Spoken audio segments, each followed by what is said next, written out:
Try to use words.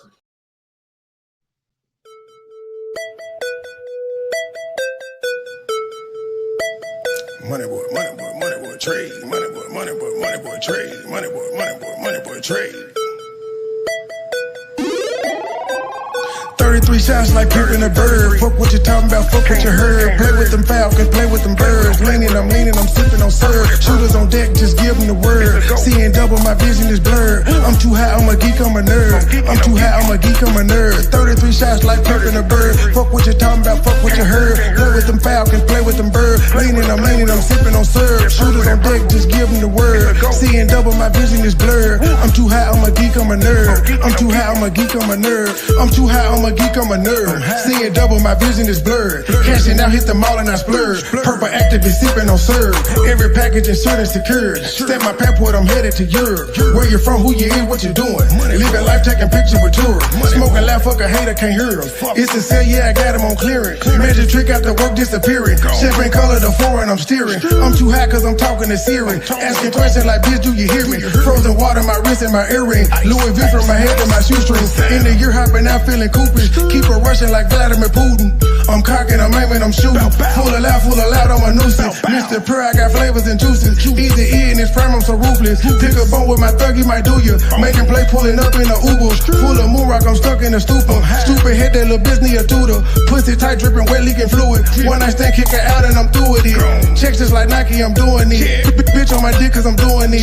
Killing this shit, I keep proving it. How you like it, we're done while I'm doing it. 33 shots like pimping a bird. Fuck what you talking about, fuck what you heard. Play with them falcons, play with them birds. Leaning, I'm sipping on syrup. Shooters on deck, just give them the word. Seeing double, my vision is blurred. I'm too high, I'm a geek, I'm a nerd. I'm too high, I'm a geek, I'm a nerd. 33 shots like pimping a bird. Fuck what you talking about, fuck what you heard. Play with them falcons, play with them birds. Leaning, I'm sipping on syrup. Shooters on deck, just give them the word. Seeing double, my vision is blurred. I'm too high, I'm a geek, I'm a nerd. I'm too high, I'm a geek, I'm a nerd. Camouflage just like an army nigga. Like bees on high, we gon' swarm a nigga. We bustin' it, running no warnings, nigga. I started out early like the morning, nigga. Converted my money to a foreign figure. Spotify title, we doing numbers. My word different now like Creed Summers. Go get what I won't, never need nothing. Keep two bumping like Three's Company. Like the casino, the streets is company. Chopping you down like a tree company. Honestly, trying to get mine abundantly. Level out of haters, so I'm still in front of me. Really ain't my fault what the streets have done to me. World so cold, gotta keep my gun with me. Used to be broke, people used to make fun of me. The same ones laughing, same ones they fun of me. Calling my phone, asking can they come with me. Put in no work, cause they want something free. Jackets ain't swag, but they go on the stump street. Double 2, 3, but they go on the 100 street. They scared to take a chance, I was on the punch street. Been scared of heights, don't wanna see what's under me. Shooter get shot, can't let them take me underneath. 33 shots like pimping a bird. Fuck what you talking about, fuck what you heard. Play with them falcons, play with them birds. Leaning, I'm sipping on syrup. Shooters on deck, just give them the word. Seeing double, my vision is blurred. I'm too high, I'm a geek, I'm a nerd.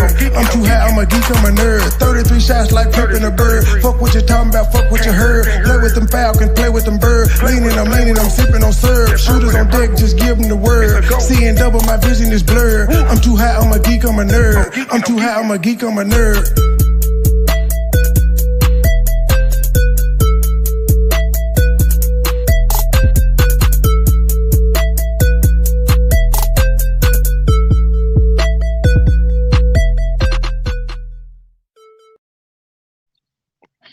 Ladies and gentlemen, welcome to the Toxic Masculinity Show. I'm your host, MoneyBoy Trade. And tonight, I'm not doing any work. I'm letting y'all call in and say what it is that's on y'all's mind or a topic that y'all particularly want to talk about. The only thing I have to offer to this conversation is I just recently found out George Floyd's mural was struck by lightning. I think that is very, very funny. I can't screen share it, so if one of these great people on the panel want to and discuss it, cool. If not, it's all good. Who wants to kick it off? Somebody. Well, I just want to say hello. I just want to say hello to everybody in the panel. It's me, Joy Chit Chat. Hey, go subscribe to Joy Chit Chat's channel. Go subscribe to Urban Therapist channel. Go subscribe to Mad Militant's channel. Go subscribe. Well, Dennis ain't got no channel. Well, Joy, if you ain't, what are you going to talk about if you ain't screen sharing? And pardon my presence, where are you, sir? I sent you the link. I'm a screen share. I'm getting, so I got some technical difficulties. It takes me about a good 20 minutes. So So I'm gonna take Dennis, a what's back up? seat and let the men handle this real quick. We going straight in with Dennis. What's up, Dennis? What's on your mind? What you want to talk to me about or the panel?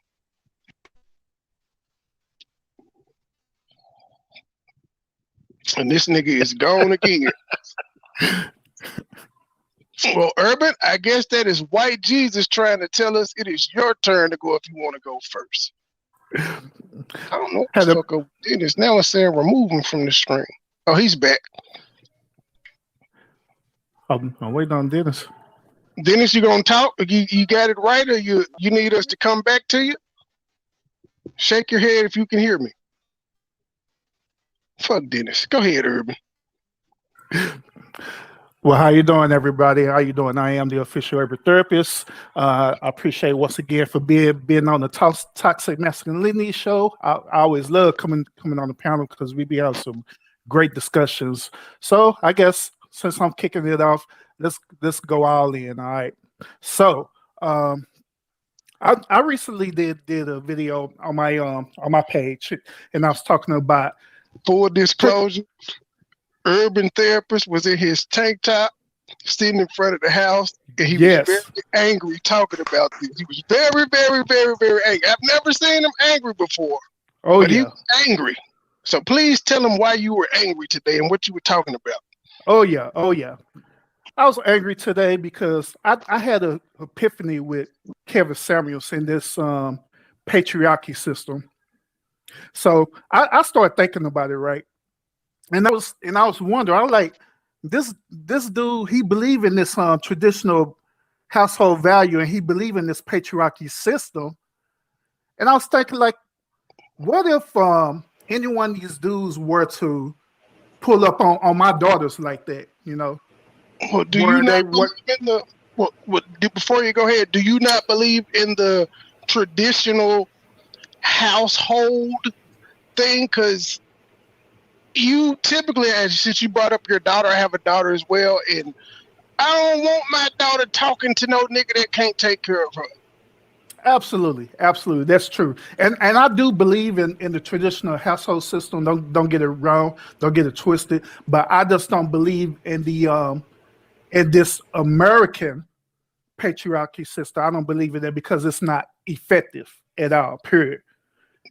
It's not effective. That's why I don't believe in it. And that's the rhetoric that Kevin Samuels is preaching about. He preaching about this. Do you think it was ever effective in America?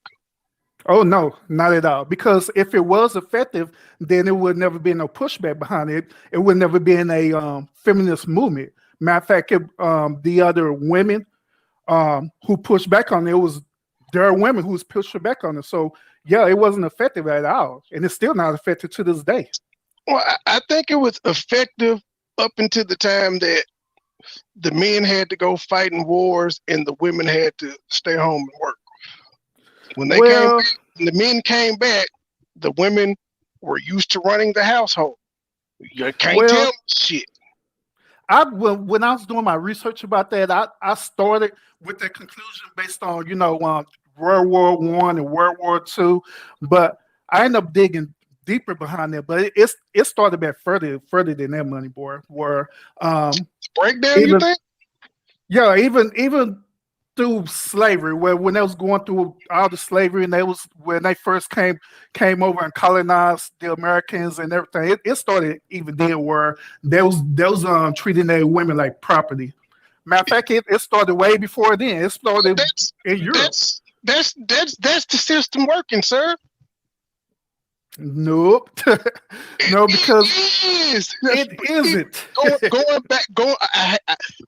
I hate to have to do it, but going back to the Bible, what is a woman's purpose, sir? We're going to use that colonized Bible. Are we really going to? I got you to make my point. Praise white Jesus. I don't believe in him, but I have to make my point. I get what you're saying. Though. It's just, I don't know, it seems cruel, but they weren't really, well, you know what? I can't even say that. Well, no, in American culture, that wasn't American culture where you were getting married off for cattle and gold and shit. That wasn't us. No, that was Eastern culture. Yeah, so I was about to say I was gonna say we were bad, but I was like, no, that wasn't us that was marrying off. Now, what we did do is we married young, started a family young, and everybody was like working or family, the family was farming or whatever. But it was actually everybody had a role. I don't think the women were treated like property. But then you got movies like, so what do you think? You think Color Purple was an accurate depiction of the male patriarchy system? Absolutely it is. But check this out too, Money Boy. Before us as Black people was converting into the American patriarchy system, we were treating our families with the traditional values, but we had our own patriarchy system that was very effective, where the husband were treating their wives with respect and everything. You can even go back into the East, go back into like Egyptian culture, where they reverence their women so much so where they have murals and hieroglyphics and different type of writings and doctrine depicting that they honor their women and stuff with respect. They treated them with respect, and they didn't treat them as property. Even some people they'll say about their concubines, even they was treating their concubines with respect. Not just some type of property that could just throw away and mistreat. But however, in this Western country, they was most definitely treating their women as property. They were. And so that's what caused them to start this feminist movement, because they was treating them as property. And your issue with Kevin Samuels is he treats women like property?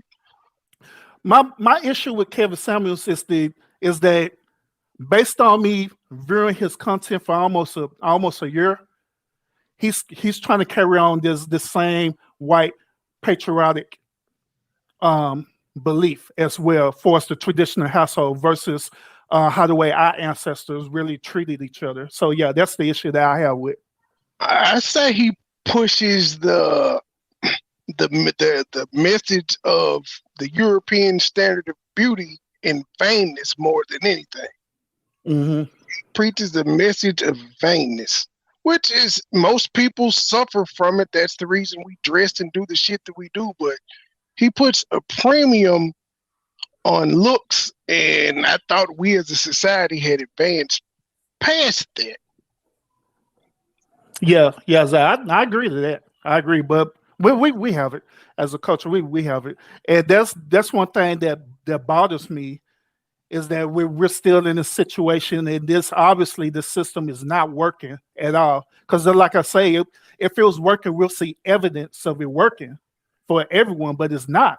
So now we have these different movements. We have the feminist movement, and then we have the manosphere. There we have all these other things that's evolving, but it's no separation whatsoever. In other words, it's no unity whatsoever. It's not. And I just like I say, I'm a father, and I got daughters and stuff, and I don't want my daughters to be raised up into this generation of men thinking they could just treat them any old kind of way or treat them as property. So God forbid, because I ain't going down like that. What do you mean that there is no unity? It's no unity where the men they're saying forget women. We can live on our own without women. You got the women saying no, we can live with our own without men, but we cannot coexist. Period. I think those people that are saying that on both sides are hurt and probably can't get anyone. Ain't nobody out here that's fucking or dating saying I don't want no woman. They may say they don't want the headache and all of the shit that goes with it, but that's also why you and that person should talk when y'all are dating and set down rules. What's acceptable, what's not. I'm gonna do this, that type shit. But yeah, those people that what is it? The men going their own way. All of that staying that's weirdo shit. I don't have problem getting pussy, so I've never been that extreme with it. Now I have said that women have gotten out of hand, put women back in the kitchen, that sort of thing on the patriarchy, because I personally feel that life was better that way when everybody had their roles, but the women's roles weren't reduced. They were valued, they were appreciated, they were needed. Absolutely. And that's one point I made on my live too, is that I'm not talking about gender roles, because gender roles was automatically understood. Even through our ancestors, it was already understood that there's certain type of gender roles that need to be attained to keep the household going. And especially wasn't no problem as long as we was treating each other, with the love and respect. I mean, long as you treat each other with respect, then people automatically going to do what they got to do to take care of the household. You know what I'm saying? Like say for example, you have a dog, for example. If you treat that dog with respect, then that dog is going to honor you. That dog is going to go all out the way for you, no matter what. You know what I'm saying? That dog will still bite you if it chooses to have a bad day like humans do. Exactly. They'll turn on you. Yeah, exactly. But it ain't because it's not going to turn on you because it was ultimately in its nature to do so, to create harm to you. Is because of what you just said.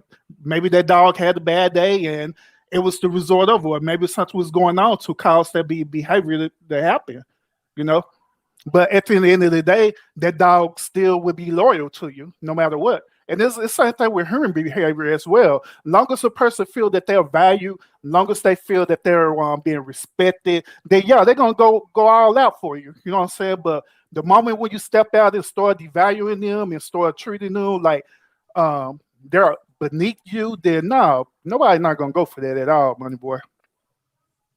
And say, there's a reason pimps exist. You say there's a reason pimps exist? Yes, somebody's going for it. There's a reason they exist. There's a reason simp ass niggas exist. There's a reason that sugar daddies exist. They get treated like shit too, for the most part. Yep.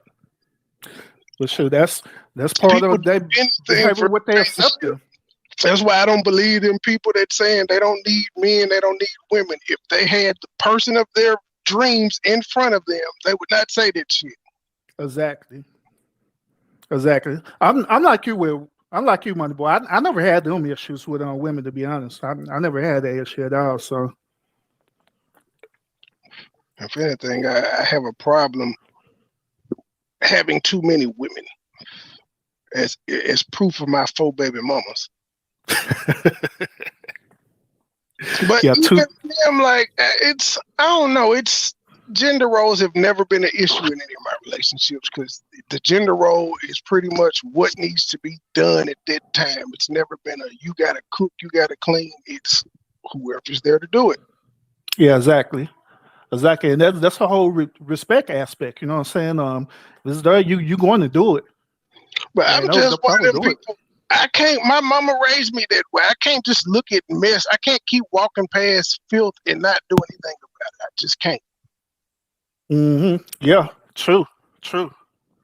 But I don't know, money boy. Maybe it's this modern day generation. I don't know, because I know in our generation we kind of built different. Where us being. I know a lot of young people getting married. People still believe in love. It's just we're in a microwave society, and then people don't heal after each relationship. They just, and I was one of those people. I jumped from just 7 years ago. I jumped from relationship to relationship to relationship to relationship until I stopped. Mm-hmm. Even when I stopped, I managed to have 2 kids, not being in a relationship. Yo. What's going on? What's going on? What is on your mind, sir? Well, I want to add to what you said about going from relationship to relationship, and what you said about people getting married. To be honest, people are still getting married, but I think the difference now is that people aren't willing to deal with adversity. Once the relationship goes sour, or once they reach a pivotal moment where the relationship is tested, they decide to leave instead of actually weathering the storm. So I find a lot of young people, like you said, the microwave culture, they're looking for a quick fix, or they're looking for no issues whatsoever. And then if they run into any problems, they run. Right? Just like that. What's that song? She's a runner. She's a track star. Mhm. Because all girls do, or even men as well too, once they reach a certain point where there's trouble or they see something that they don't like, instead of addressing it and trying to fix it, they rather run. I'm still guilty of that now because I don't feel like I need to keep repeating myself to an adult. Yeah. I mean, there's always deal breakers. Now this is where I disagree with the whole thing about having options. I believe that once you're in a committed relationship, then that option should be it should be cut out, because that person who you with is your ultimate end game, your intimate your ultimate option that you have. Objection, Your Honor. I object to this vehemently. Hold on, let me go deeper into my point too. Let me go deeper to my point. Now, part of my president, he was mentioning about the relationship, about younger people or people in general in relationship, and when they run into certain circumstances in a relationship, when they get challenged, they end up they're not strong enough to handle the situation. They end up leaving. The reason why I feel that they do that is because they feel like they still have options out there, versus understanding that, hey, you chose this person. This is your ultimate option. Make it work. Be a grown adult and make it work. Unless they doing something extreme, like being, abusive to you, anything like that. If they're being abusive to you physically and mentally, then that's totally different. But if that's not the case, then work it out. That's what grown adults do. Love is cursed by monogamy. I don't think because I'm fucking several women that I don't love this one particular woman. In fact, I love all three of them to a certain extent. Part of it also is the fact that this generation, the way how they're being raised, they're not being raised to compete. They're not being raised to be rewarded for hard work. Everyone gets a participation trophy. No one gets first, second, or third. So when you're raising kids in that society where there's no adversity or nothing that has to be overcome or to persevere, then how do you expect them to do that in a relationship? Right? They rather not work it out. They don't know how.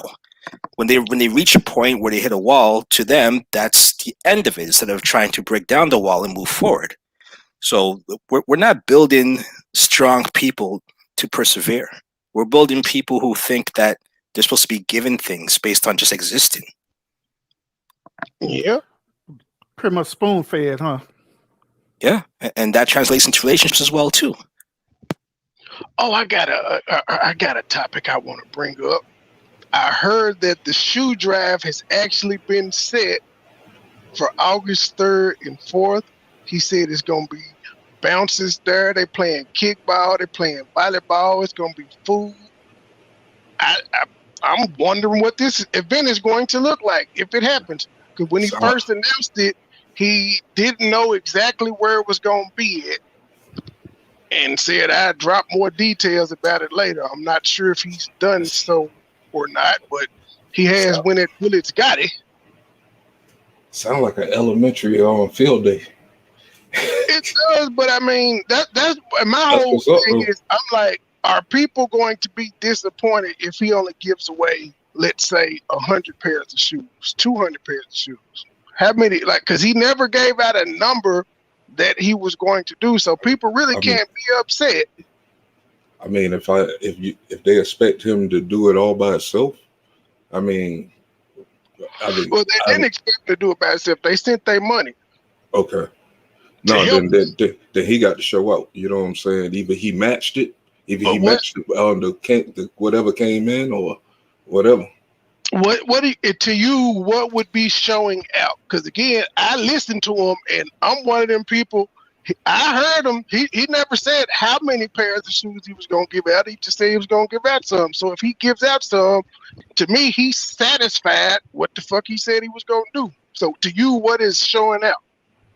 I'm not even sure. I mean, him just getting it going is enough for me. You know what I'm saying? He's backing up something that he said. So I mean, I can come back across the fence a little more. You know what I'm saying? I just hope all the hubbub around it isn't a distraction, because he's only gonna give out like 100 pairs of shoes. But even if he gives out 100 pairs of shoes, he did what he said he was gonna do. I can't knock him, but I just would be like, yeah. Help him make the next one bigger. And that's not my. It's all about the kids. That's really not my cup of tea. But I give him credit for being a man of his word. Hey, at least he got in motion, man. He just didn't give us an empty package like a school with the ceiling falling down. You know. My prediction is still on. He is going to be the next Umar. Hello, Charlie with the I, aka Amber. Long time no hear from. You been acting funny, ma'am. No, not acting funny. I've been working 10-hour days. So. Don't nobody want to hear that. Everybody work. Okay. So you acting funny? No, I'm not. I promise. I've been like real busy with work and stuff.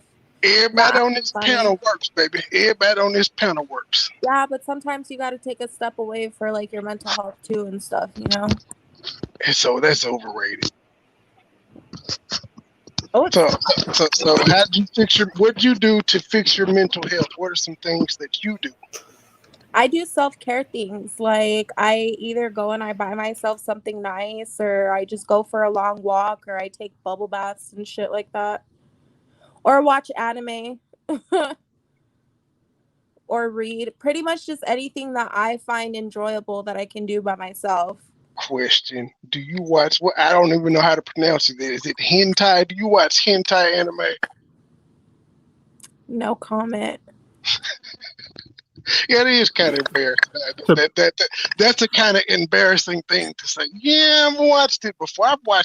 It's kind of weird, but what you think? I mean, like, if you watch like anime, and then like you might like find a character that like you like the way they act or their persona or something, like you might look into some stuff, you know? I don't know. So I like anime. I be watching anime with my kids all the time. We're talking about the X-rated. Oh well, now. That's what I was. That's well. Let me go on mute my mic. Yeah, we were saying. So you've never went down that rabbit hole, urban therapist? Never had to. So you've never watched any type of porn? This shit about to get good. He said he never had to go down that rabbit hole of porn. Not in my adult life. Man, look. I sleep with 2 women a day. I was dealing with 2 women a day and still found time to watch porn, sir. You tripping. I mean, I kind of feel like there's nothing wrong with watching it as long as whoever's like participating into it is like the legal age and it's consensual and things like that. But I'm also a firm believer of like pleasuring yourself is also a part of your like well-being. Like you don't have to be involved with somebody else. Sometimes it's nice just to explore and understand your own body too. Well, women can actually explore more than men. Men, it's like one process. You got everything. Yeah, one thing. Y'all got G-spots and clips and all this other shit that y'all can play with. Yeah. Don't get me wrong. I'm not saying that isn't anything wrong with watching porn. I'm just saying personally, I don't watch it. I watch porn daily. That's what I'm saying. Like shit, even with dealing with 2 women at the same time, I still found time to watch porn. Ain't got nothing to do with having no woman. But yeah, I don't know. I'm just maybe I'm different. I'm different. I mean, that too. Like, you don't have to watch porn like to do what you need to do for yourself either. Like, some people don't need that. Like, there's times where I can use my imagination and use that capacity. Fuck all that. I ain't doing this shit. I need visuals. I'm a visual being. Close your eyes, Isaac. I had a lot of freaking escapades, and I'm still not imagining none of that shit to beat off. I'm sorry. I need a visual. I can't. The fuck I'm imagining shit when I can just look at something. So I got here a little bit late. So what have y'all been talking about or what? It's whatever people want to talk about. You got something on your mind, it's an issue you want to discuss, let me have it. I mean, I really like what the official urban therapist was on live on Facebook talking about earlier about the whole, Kevin Samuels and what's being told to everybody and how pretty much just everybody can't think for themselves anymore. They allow every outside influence to dictate on what a relationship is supposed to be or how you're supposed to pick the one you're in a relationship with. And it's pretty much the reason why a lot of people are single now or why they can't maintain relationships, because they're putting false expectations based off of the superficial and not reality. I agree. I second, third, fourth, fifth, sixth, and seventh approve of that message. So, Mad Militant, sir, is this your pizza roll break? You still with us? Man, I'm sitting here chilling and smoking, listening, man. What you got for us? Man, I'm a news head, man. Sir, the title says "Speak Your Speech Saturday." What's on your mind? Can I say something? Yes, ma'am. No. Hi, Joy. Hi, Amber. How are you? I did come up to speak I'm to good. you. How are you? I feel liberated because there's another woman up here again. I'll work harder on like threesomes. I'm sorry, Matt. I was going to chime in with the whole situation with the KS conversation. What about the ones who don't follow? Why? I don't listen to the man. I don't believe nothing. I really don't care what he's saying. I think it's entertainment. I think it's funny.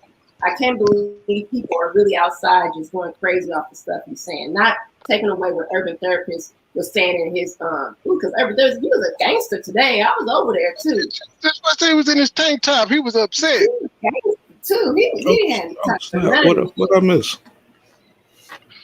Urban Therapist went gangster. Yeah, he went Urban Therapist went urban gangster on Kevin Samuels earlier. I don't even think it's necessarily he went gangster on Kevin Samuels. I think it's more so he went gangsters on the people who can't think for themselves. Absolutely. Well, Amber. I mean, because at the end of the day, Kevin Samuels. We're the funny bone at. We were just making a joke because Urban Therapist was outside in his tank top. Yeah, exactly. I'm joking, Amber, but that's why I was like, he channeled his inner hood shit. He didn't have a red shirt or a tie. He just came outside, ate his breakfast. His wife made and said, "Listen, I ain't got time for you, KS." And the bullshit you pushing right here. He was like, "Nigga, my wife just made me eggs, nigga. I couldn't even eat the eggs because you with this bullshit, Kevin Samuels. Gelato eat ass nigga." Right. I mean, I kind of have a question off topic. So there is no topic. Oh, right. Well, okay, touche. But aside from the whole Kevin Samuels thing, so I've been working a lot and I work with people in healthcare and stuff, and I'm just curious why adults can't conduct themselves professionally when they get a professional job. Maturity level. Just maturity level. And it's also, to some people, if they have a higher position than you, it's a sense of feeling better. But I mean, if you were a nurse and you were calling the insurance company, are you going to cuss them out on a recorded line? It depends on if you're the head nurse in charge. And you think you're just talking to a phone operator. It's kind of like we do when we call the help center for our cell phone or some shit, and they pissing us off. We talk crazy to them. Even though We're calling them to help. You ain't never had to go off on the operator? I try not to because I've worked at call centers for some time, so I know what it's like to be on the receiving end. And I know for a fact that if you talk to me sideways, I'm not going to go out of my way to help you. I'm really not. Until you can conduct yourself properly, I'm not going to help. I'm going to do the bare minimum because although, yes, I did, pick to have this job, I'm not going to allow you to disrespect me either. Not when you're calling me because you're the one who needs help. Yeah, it's I hate to use that word. It's just the narcissism in people, the I'm better than you syndrome. I guess. I mean, it takes all of us to make sure the patients are getting what they need. So you may have a degree in what you're doing, but again, if that authorization doesn't go through, you're not going to get paid for it. Yeah, another part of that too is that people don't know how to properly communicate with each other. People they like to speak what's on their mind, but without at least thinking about it before they say it. A lot of that deals with their upbringing, how the way they came up, how the way they've been taught. There's different elements like that, and so they end up projected. The another thing too is that where people do that, especially like with people working in customer service and stuff, and the customers or the clients going off on the agents. It's really, to be honest, it's really because they don't be mad at the agent. They really be mad at the situation. It'd be like a certain situation they be mad at, and it just so happened the agent on the other line is here to get the receiving end on it, or the stick on it. It's unfortunate, but that's what happens in that situation too. So let me ask you something, Urban. So let's say somebody calls and you give them exact directions and what they need to do, and then they call a couple days later and they didn't follow directions, so it got faxed back, and they want to go off on you because they decided not to follow directions. Hold on before you answer that, Urban. Just show it. I'll just show it. You try to use words. Trying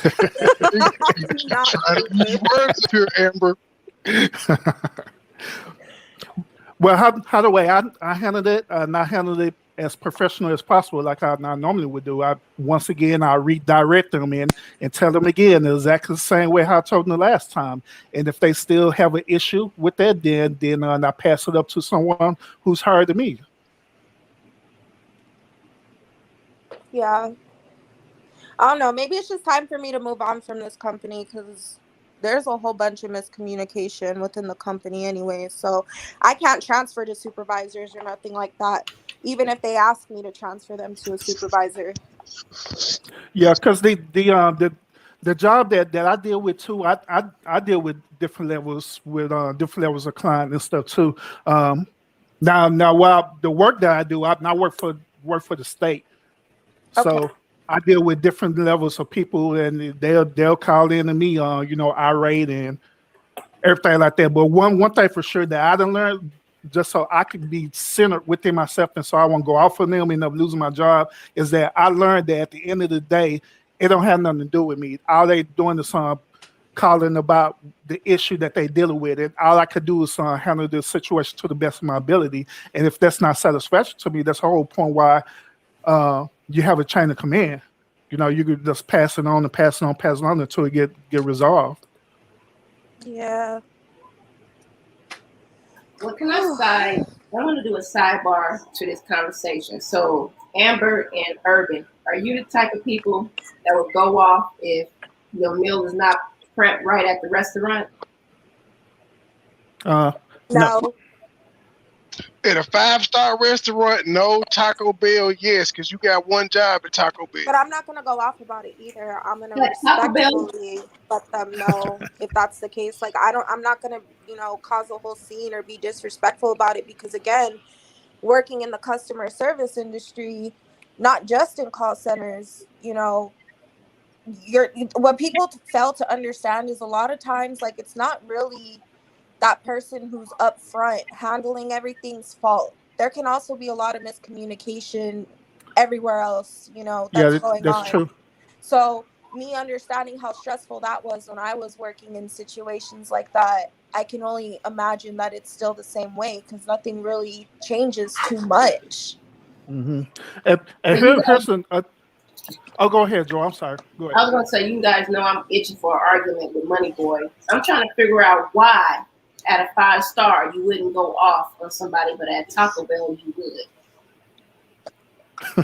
Well, for one, I would be at the drive-through at Taco Bell. So it's just me and that one person. At a 5-star, there are several people around. They're more likely to press disturbing the peace charges and things of that nature. So you're admitting to the fact that in different occupations, there's levels to how you respect the person? Yes, I'm urban bougie, ma'am. It is. Okay, so you have a doctor, a physician, let's say a surgeon. That'll be different to what? You'll disrespect somebody in the medical field. That's what? You will respect the surgeon. A doctor compared to the nigga buffing the flows because the doctor doing something. I'm talking about the profession, not the person. That's a different occupation. If it's a doctor. Okay, a doctor compared to the CNA. Interesting. But what you don't understand though is like I don't think it's right either way because they may be a CNA, but what if they're going to school to get their doctorate degree? Like they're still a person and they gotta wipe people's shit. I'm just an asshole, and that is the profession you chose. Just like if you're a garbage man, you gotta touch people's shit every day. It's just a profession you chose. I can't feel sorry for you for what you chose to do. No, but you don't have to be a dick about it either. You could respectfully let somebody know, like, hey.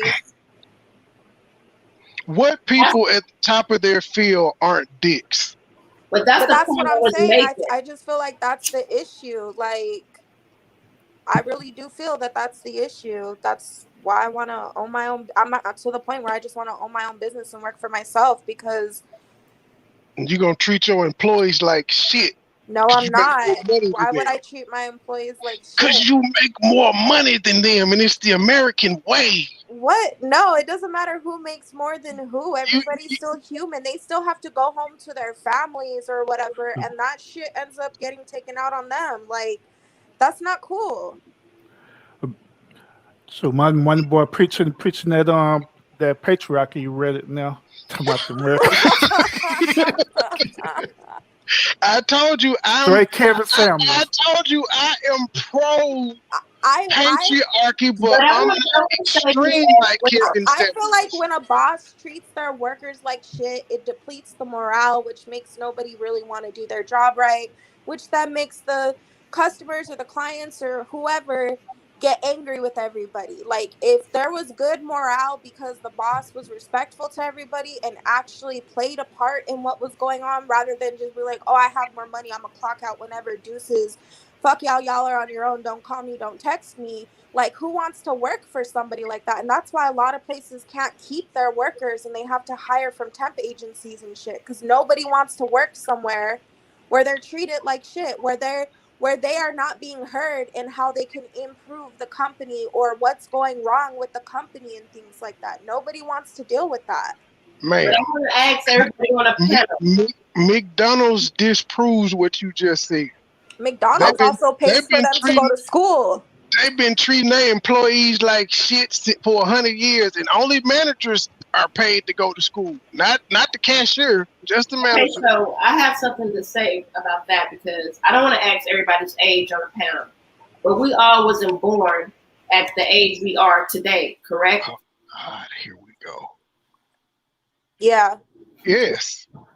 You and this fuzzy ass. With the argument that you guys are making as far as the chat room and MoneyBoy is saying, like, this is not, if that's the job you chose, then oh well, you need to be disrespected. Then how old are you? So we're not saying that you. Do you say, excuse me, can I see your ID? How old are you before I talk shit to you? I ain't say you had to be disrespected. I just said I didn't say you had to be disrespected. I just said I'm not gonna feel sorry for you if your But you don't job know is how old type the person is and where they are in their life. They could, like Amber shit. said, There, towards whatever they're working towards, and they just have to work there first. ma'am, if my 67-year-old mama get out of pocket with me, she gonna get disrespected. I don't care your age, unless you 2 years old like Gracie. I don't think you listening to the conversation. You were talking about you don't know where they are in life, and I'm saying I don't care what age they are, unless they're a toddler. But you're saying that somebody should be disrespected if they're taking your order and a drive-through. But no, I said I would be more apt to do it to those people than I would be at the 5-star restaurant. And it's simply because of surrounding. So you're saying that because somebody's a janitor or whatever, then they're pretty much just crummy people because they have a janitor job. You didn't say that. They're more apt to be disrespected than somebody why else. should they be more apt to be disrespected? They're Because still a person. they look upon them as their a lower level job. They shouldn't. Exactly. They shouldn't. At them like they're lower of a person because of the job. I didn't make the totem pole. That's just the world we live in. I just assimilated to it. But I treat start with you. So man, they treat security guards different than they do police officers. Even though a security guard may have their own business and run shit and is the boss and employs people, they still call you a rent-a-cop because you're not the police. It's just how the shit is. I make it a point to treat those people better, though. But but I'm saying most people don't. They get disrespected simply because they ain't the police. Hence, that's why they call them top flight on Friday, fucking with them all the time. You just got a whistle. What you gonna do? They don't care about you. People say all types of shit. I mean, people don't care about cops that much anymore either with everything going on, so... They still get more respect than a security guard. I'd rather have a security guard tell me that I'm acting out of pocket so I can straighten myself up before the cops get called and something bad happens. Touche. What you writing down, Joy? I mean, she getting her talking point. She figure ready to go in. I feel. But in a way, are you a lot saying of people don't realize that the lower level people are also a way for you to be able to get a hold of the higher level people? You know what I mean? Mm-hmm. So if you're treating lower level people like shit and you're causing a scene with a janitor, you think a doctor is going to even want to talk to you about the situation that's going on? They're going to do everything in their power to keep uploading that conversation with you because you've already made it apparent that you don't know how to conduct yourself like an adult. Hey, you watch Good Will Hunting? The asshole in you. You guys watch Good Will Hunting? The smartest guy in the room was the janitor. Yep. That is TV. I hate to be like that. That's TV, man. We don't need no umbilical cord. It's a real story. Right. Okay, if it's a real story, that shit happened one time, yo. It happened one time because that's the only time you've heard it. Maybe after they heard it that one time and it's happened other times, it's just not that big to really report. It's not coming. No, but there are a lot of people who don't get a chance in life, but they have all the skills and qualifications. All they need is someone to get them through the door. Mm-hmm. I agree. I ain't saying they should be treated differently. It just happens. You're more apt to go off on the CNA than the guy that has to do surgery on you. I'm actually more apt not to go off on the CNA because my sister being a CNA, she is in charge of their care when nobody else, not even their family, wants to take care of them. I can always ask for in hospice. In hospices where people go to die, like so their loved ones can die in a comfortable place. CNAs do a lot. They help those people who, when they get out of surgery, to make sure they're recovering properly. So why would I treat somebody like shit who has my family member's life in hands in essence too? Because they could give them the wrong dose of medication, not giving a fuck, and a family member can overdose or die because they didn't have what they needed. Yep. Well, forget hypotheticals. I'll use my real life situation. I would be in my real life situation. I would be more apt to go off on the nurse or the nurse's aide than I would the doctor that had to do my daughter's open heart surgery. Because there was only what's gonna happen. Can I finish? Because All there's right. only one open heart surgeon at that doctor. Once I roast this CNA, I can simply tell the head nurse or the staff, I don't want her here anymore because I don't trust her, and they'll give me a new nurse. But then I can't get a new doctor. But then you're going to be labeled as a difficult family member and a difficult maybe. patient. But so where does the worse? But switch your charts. So we can think about what that person may be going through in life, but we can't think about what this parent who's in a hospital may be going through and may be a little grumpy. But what I'm saying is if you want somebody to help and there's people there to help, you probably shouldn't treat those people like shit. Even if you're in a high stress situation, that is part of being an adult, is learning to manage and control your emotions in certain times of your life period. And if you can't do that, it's perfect. So it sounds good. It sounds good, but no adult is perfect. So people are still going to lash out. It happens. That's why I said I didn't create the system. I just noticed it happens. But is that because that's all you ever experienced? So that's what you associate it with? No, I'm a human. So I've been in situations where I've roasted people. I've been in situations where I haven't roasted people. We learn based off of our environment and what we've learned growing up in our environment. Each situation is different, and triggers and stresses are always a factor. You could be having a shitty day, and you go off on that person at Taco Bell because you've had a shitty day. And okay, but then when the person at Taco Bell goes off on you because you're the last needle in the haystack for them on their whole week on that shift, then what? They lose their job, not me. But you think that that's so right? What if you having a shitty day? Wait a minute. I'm sorry, Amber. Amber, hold on. So if you're having a shitty day at the 5-star restaurant, are you going off on the 5-star restaurant employees too? Are you? I'm going to ask to speak to the manager, ma'am. Again, it's about setting. You at Taco Bell too. But wait, are you actually Stephen A. Smith? You apologize to the Asians, but not to the Nigerians? Sir, I am urban bougie. I said what I said, and Nigerians are scammers. They're just smarter. They are, but they're scammers. That's why they're able to scam so well, because they're smarter. But we're talking about the basketball team, though, specifically. Stephen A. Smith is full of shit. Now, the Nigerian basketball team is trash. We shouldn't have lost to them. No disrespect, but America's not supposed to lose to anybody in basketball. We invented this shit.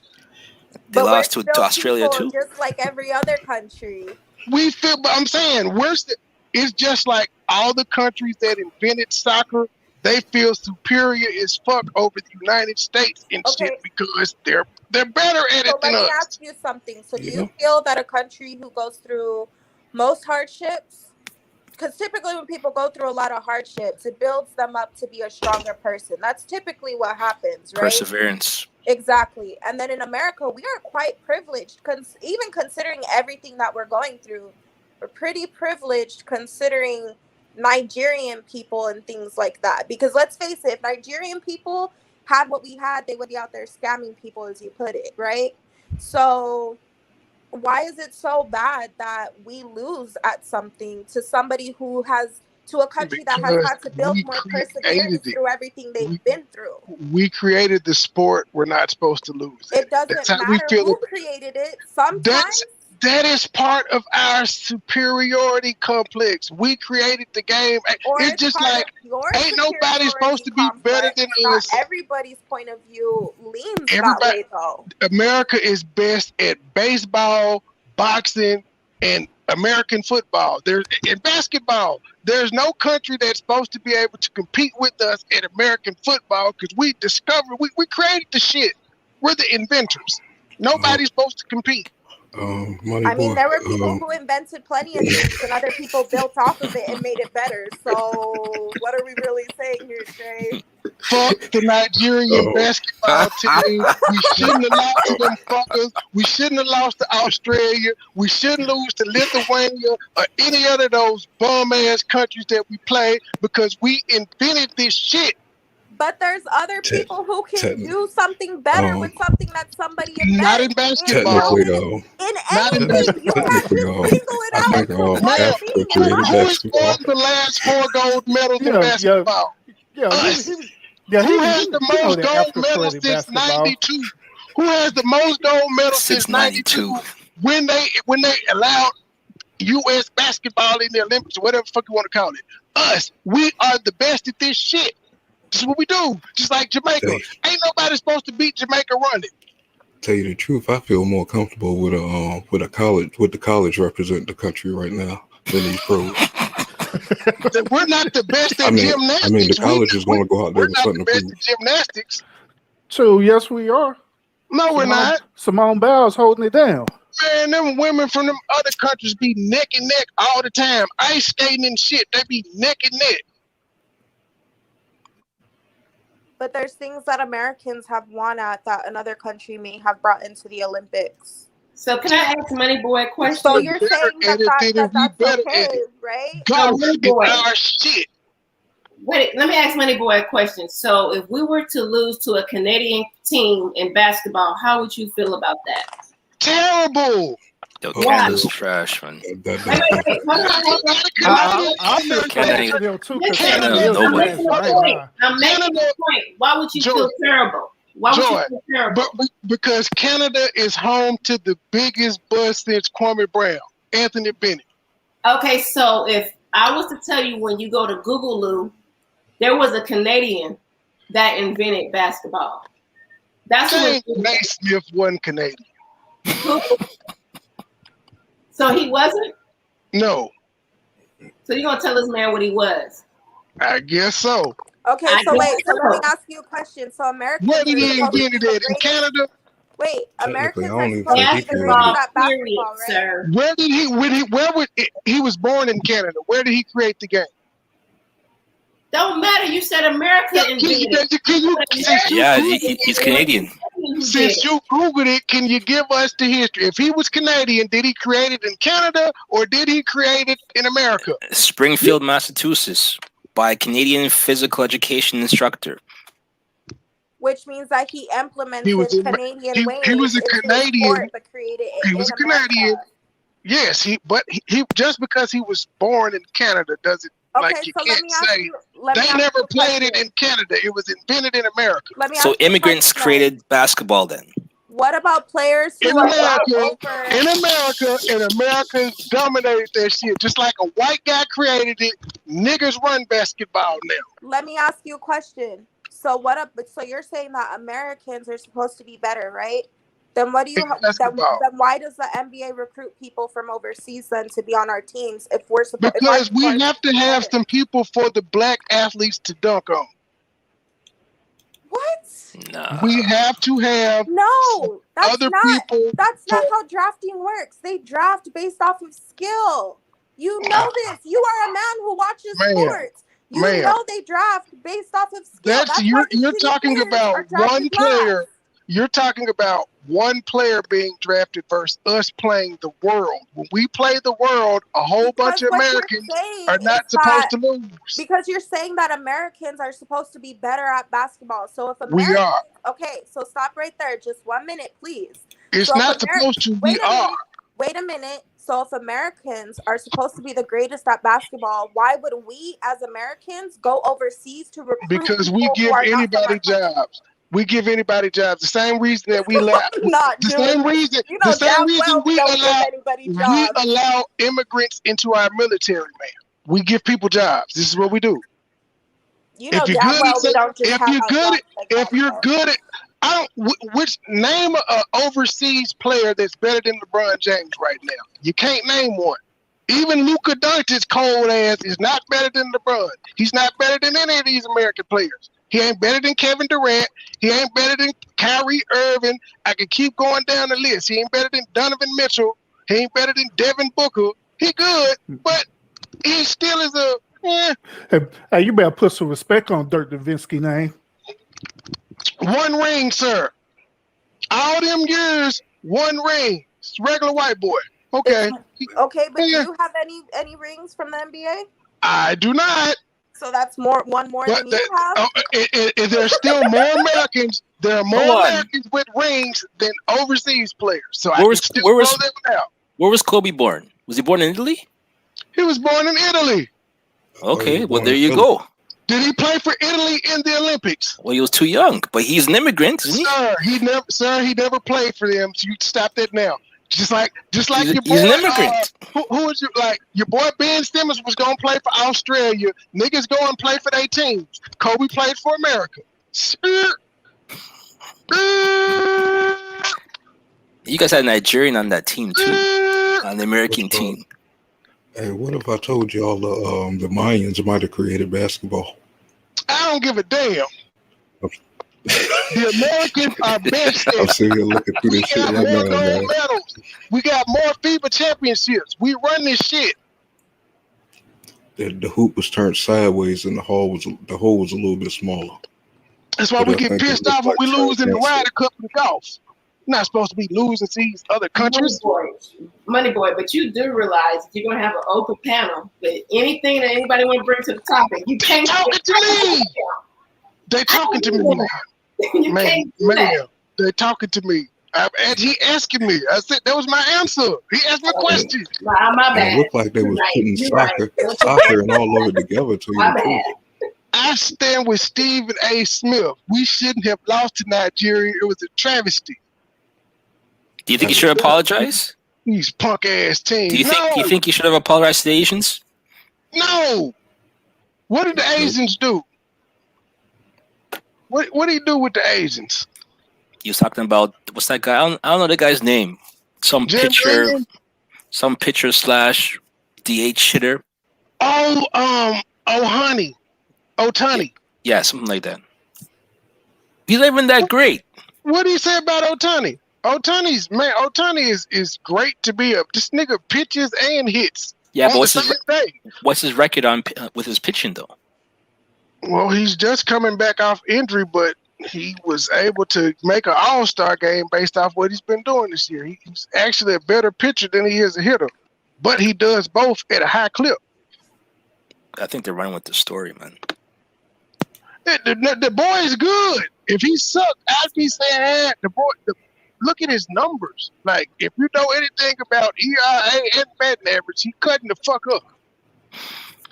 He an everyday player. It's hard to find. Is it safe to say that you're sucking dick from the back right now? If you want to say that, because I'm saying the Asian boy got skills, okay.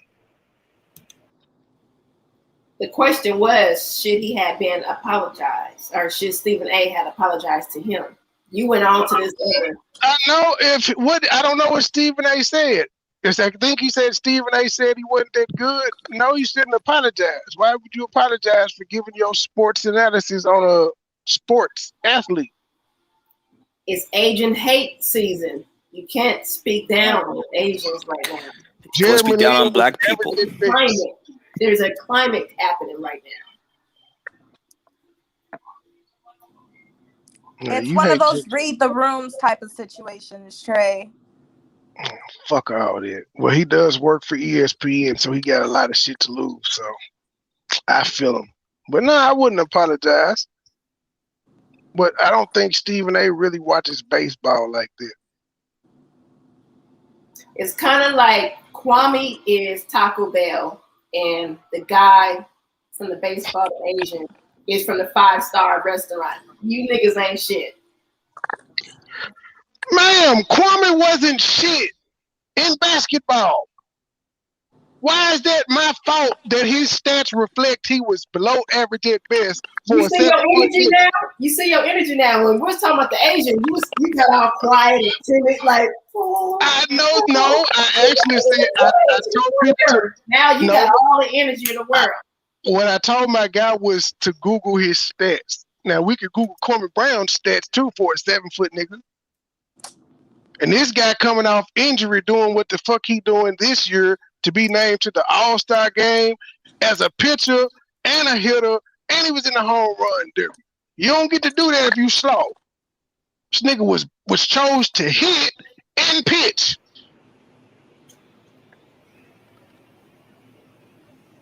can't do that if you suck. I'm sorry. Jeremy Lin made 0 All-Star games through Linsanity. Just didn't work. And yet some people are still chosen based off the fact that they have a lot of potential. Yeah, it's like Kwame Brown, and it didn't pan out. Shit happens. A lot of these overseas players like Darko Milicic, people you name, don't pan out. For every Dirk Nowitzki, there's like 30 more of them motherfuckers that didn't make it. It ain't too many Hall of Fame international players. Manu Ginobili is going to be one. Tony Parker, Dirk. Who else you got? Well, Kukoc is not a Hall of Famer? Who? Tony Kukoc? He should be. Yeah, I think he just made it. I think he made it? I think Tony Kukoc just made it. Let me double check, but I think he just actually made it. When did Scottie Pippen go in? He has to be there if Kukoc is there. Yeah. Well, fuck. Scottie Pippen was one of the NBA all-time 50 players when they were doing that shit. So that's why he was gonna make it anyway. Kukoc just, I don't know why he got it, but I think he did just make it. Kukoc was average at best. Once he left the Bulls, he didn't do shit. Yeah, he just got in. He got in the 2021 class. Wasn't he like one of the top 6 men? Fourth.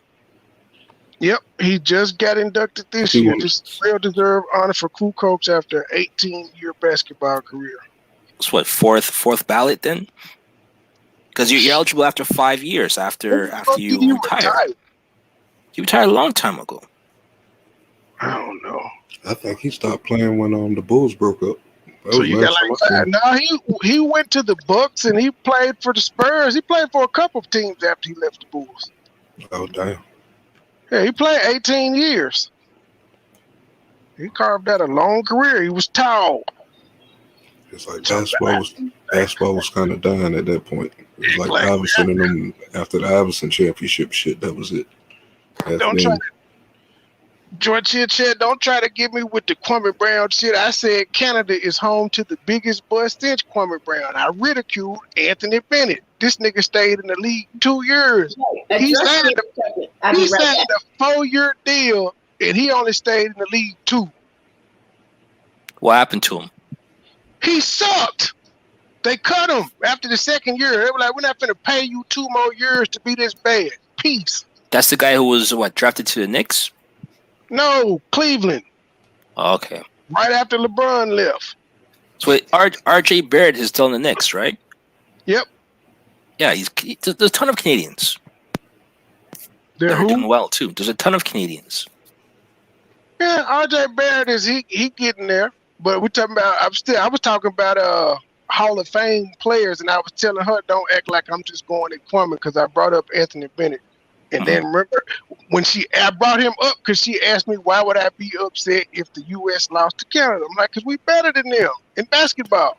Yeah. Now, if you want to talk about hockey, I expect Canada to whoop our ass every single time. So now you're going based off of stereotypes and culture. Yes. Who created this shit? No, we had a 30-point spread on them. We shouldn't have lost that game. What? We were supposed to blow them out by 30. Go Nigerians? When you go out to the Olympics and stuff, everybody trains harder and stuff because it's bigger than that.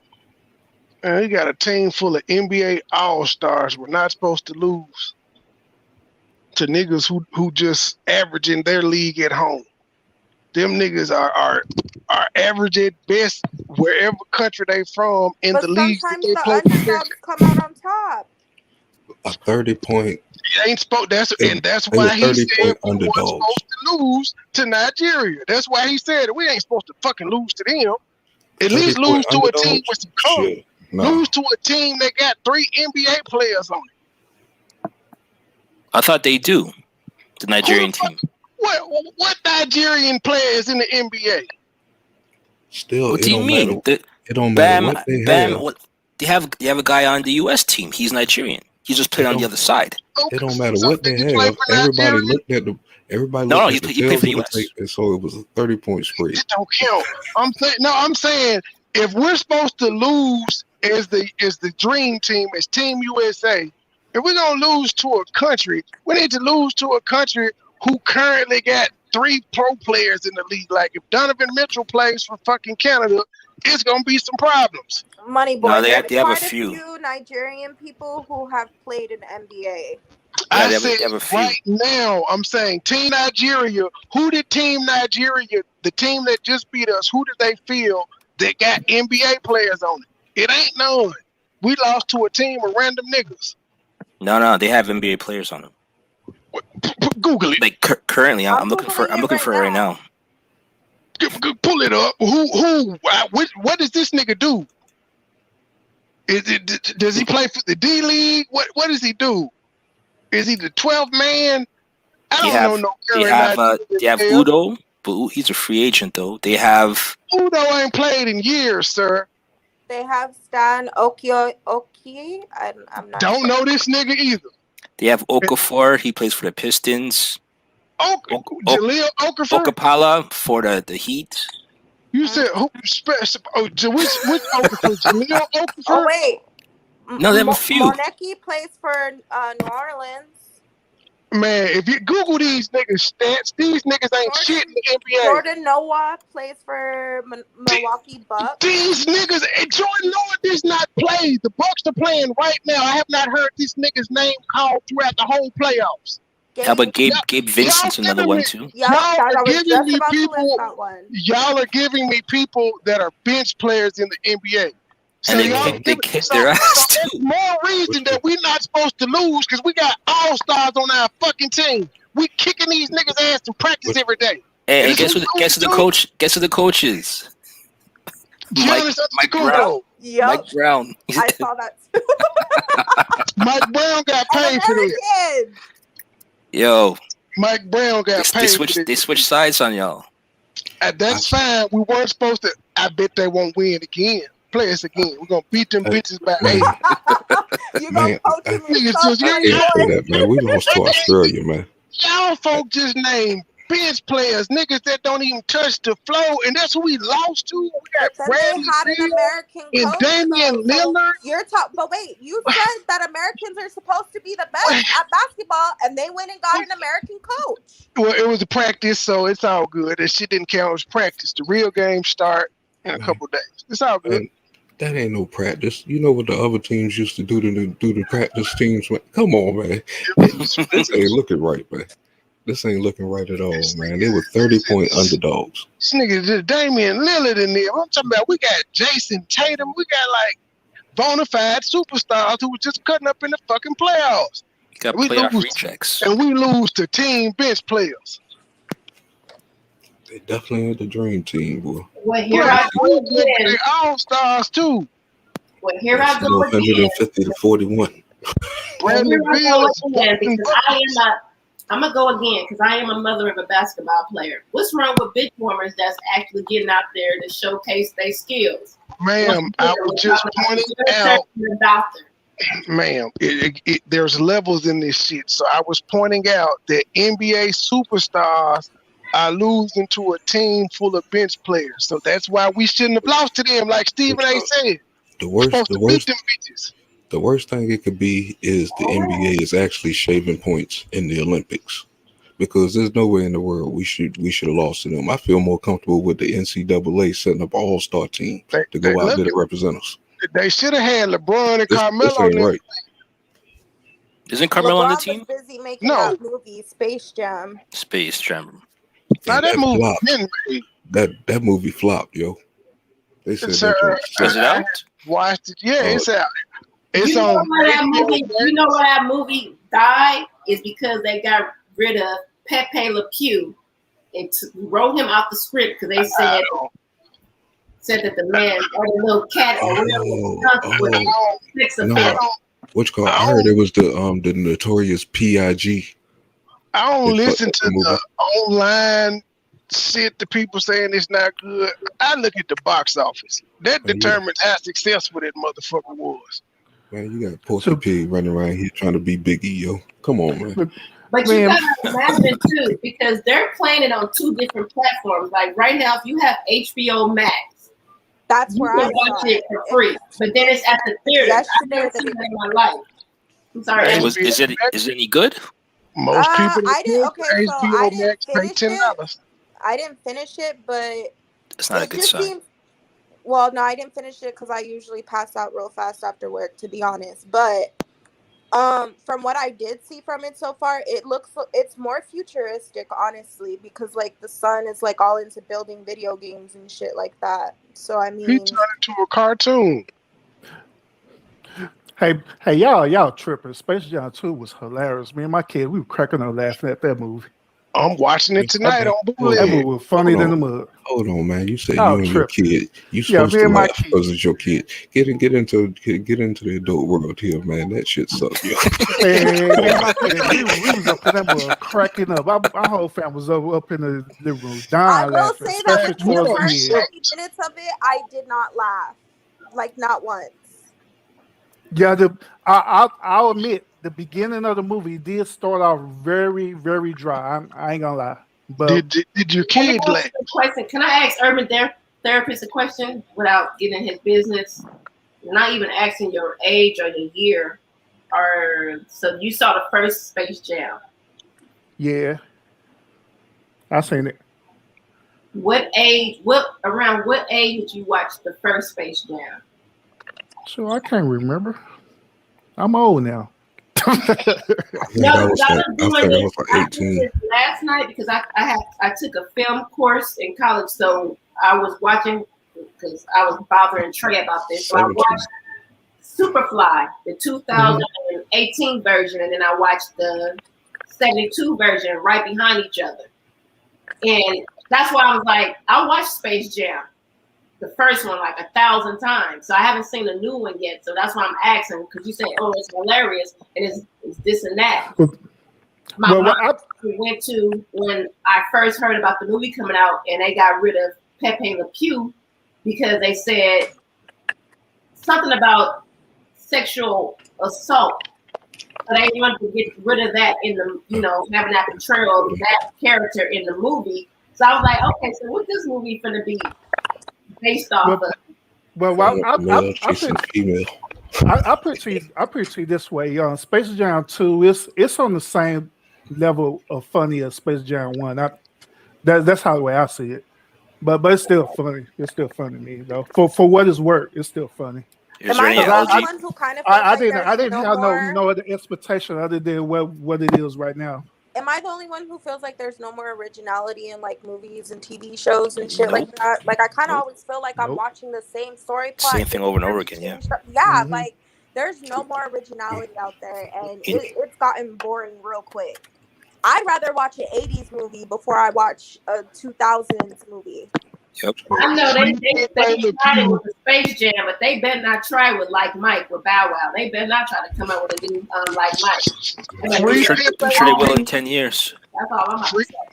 Free Pepe Le Pew. There is no rape in the animal kingdom. Especially in Looney Tune world, they tripping. They said that he has sexual assault because of how he's pursuing the little cat all the time, and they kicked him out of the movie. And my argument of that is, my argument with that was Nikki Parker from the Parkers pursued Professor Ogilvy. She sexual assaulted that man daily. Right, and they still play that on TV daily. I would have called the police on her yesterday. But they got rid of Pepe Le Pew because of that. Real shit. Wasn't she trying to drug him too at one point?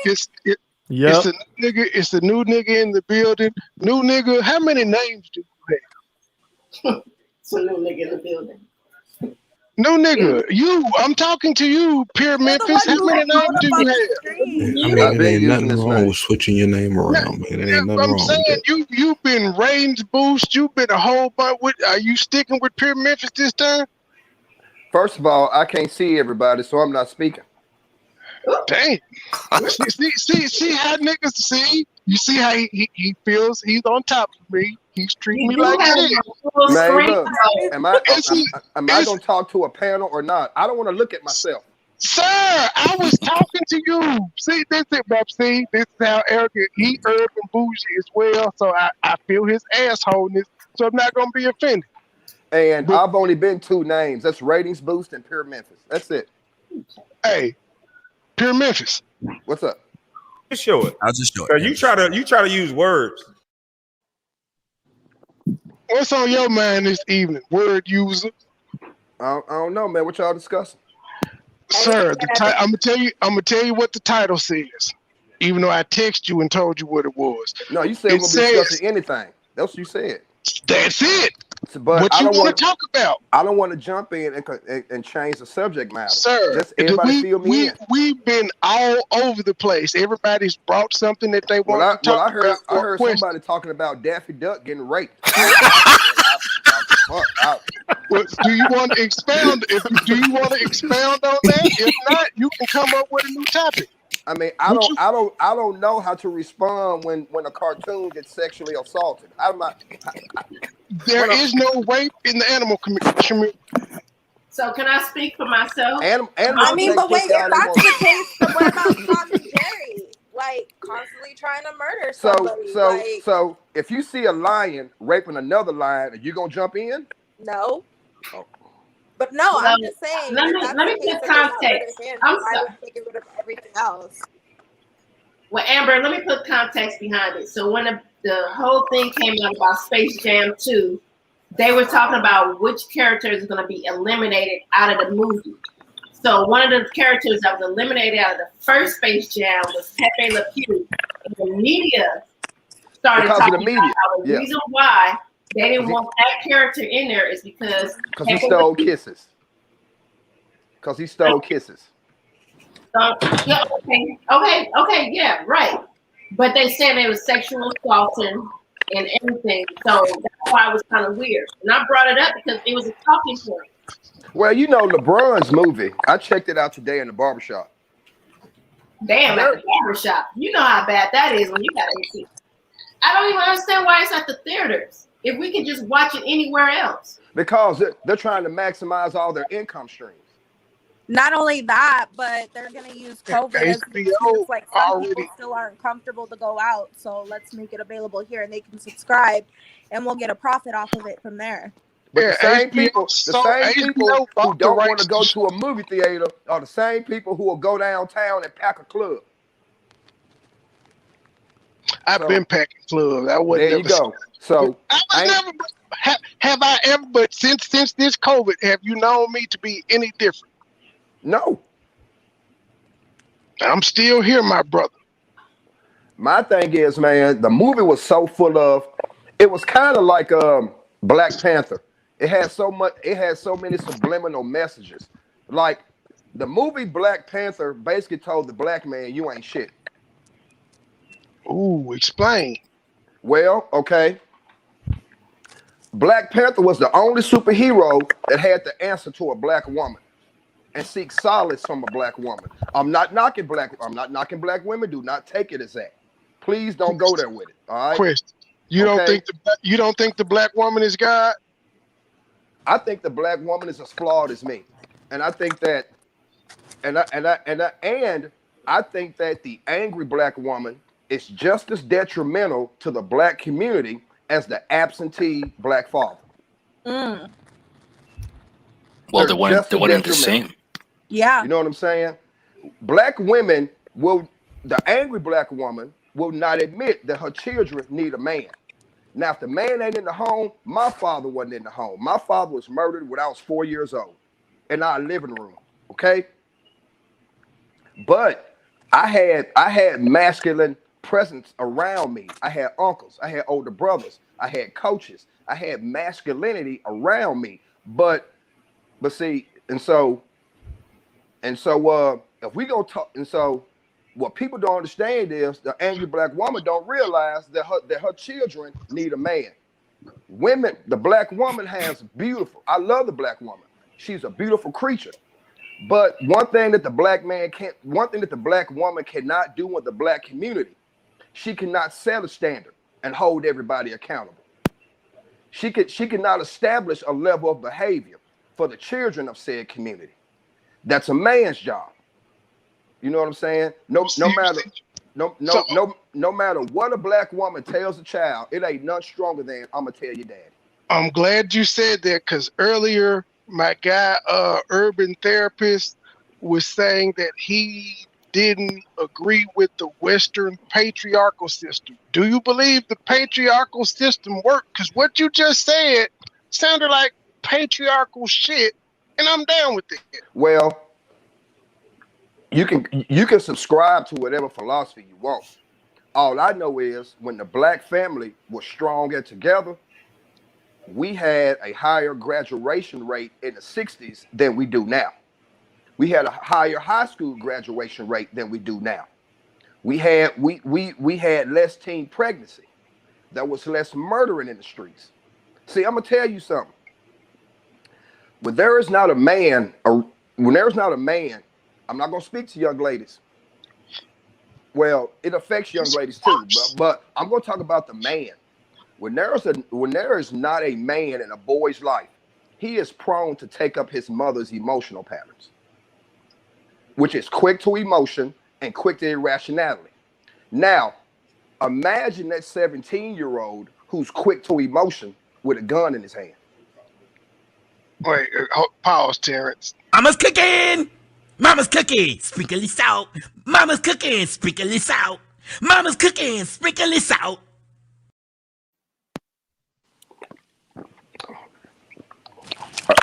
Are we back? You killed it. That was Mama's cooking. No, I'm just saying. So when it comes back to Black Panther, when it was time to colonialize black people, whose mic is dead? Who was the guy in Black Panther? A white dude. You know what I'm saying? So the white savior? A white savior. Well, praise white Jesus. He's our white savior too. And Joy and Chit Chat, I can see you looking on with disgust. So I know you have a response. Please stop playing with me. No, I wasn't. I was actually agreeing with you. I actually wrote my notes down. Oh, you have a disgusted look on your face. What? Why do I have to have a disgust? I'm not the angry. Well, you know what? You know what, Joy? Me and you don't know each other well, so I may have took your expression wrong. Yeah, you did. I apologize. I was agreeing. Boy, you know you can't look around, niggas. You get on me when I just be looking. You can't look around, niggas. Well, Joy, I apologize. They gonna say, "What you looking at, nigga?" You know that's how I do have this. I have this face. Even Trey, he be like, "You don't smile. You don't do nothing." I'm like, "Yes, I do. I'm listening to you." In general, don't smile, ma'am. It's not just you. Not true. And I have a 22-year-old son, so I'm listening to everything he's saying. And the only thing I wanted to speak on is when he said the angry black woman is the same as the absentee father. I didn't say that. What? You didn't say it like that. I said she's just as detrimental. Okay. My president says I wrote it down wrong.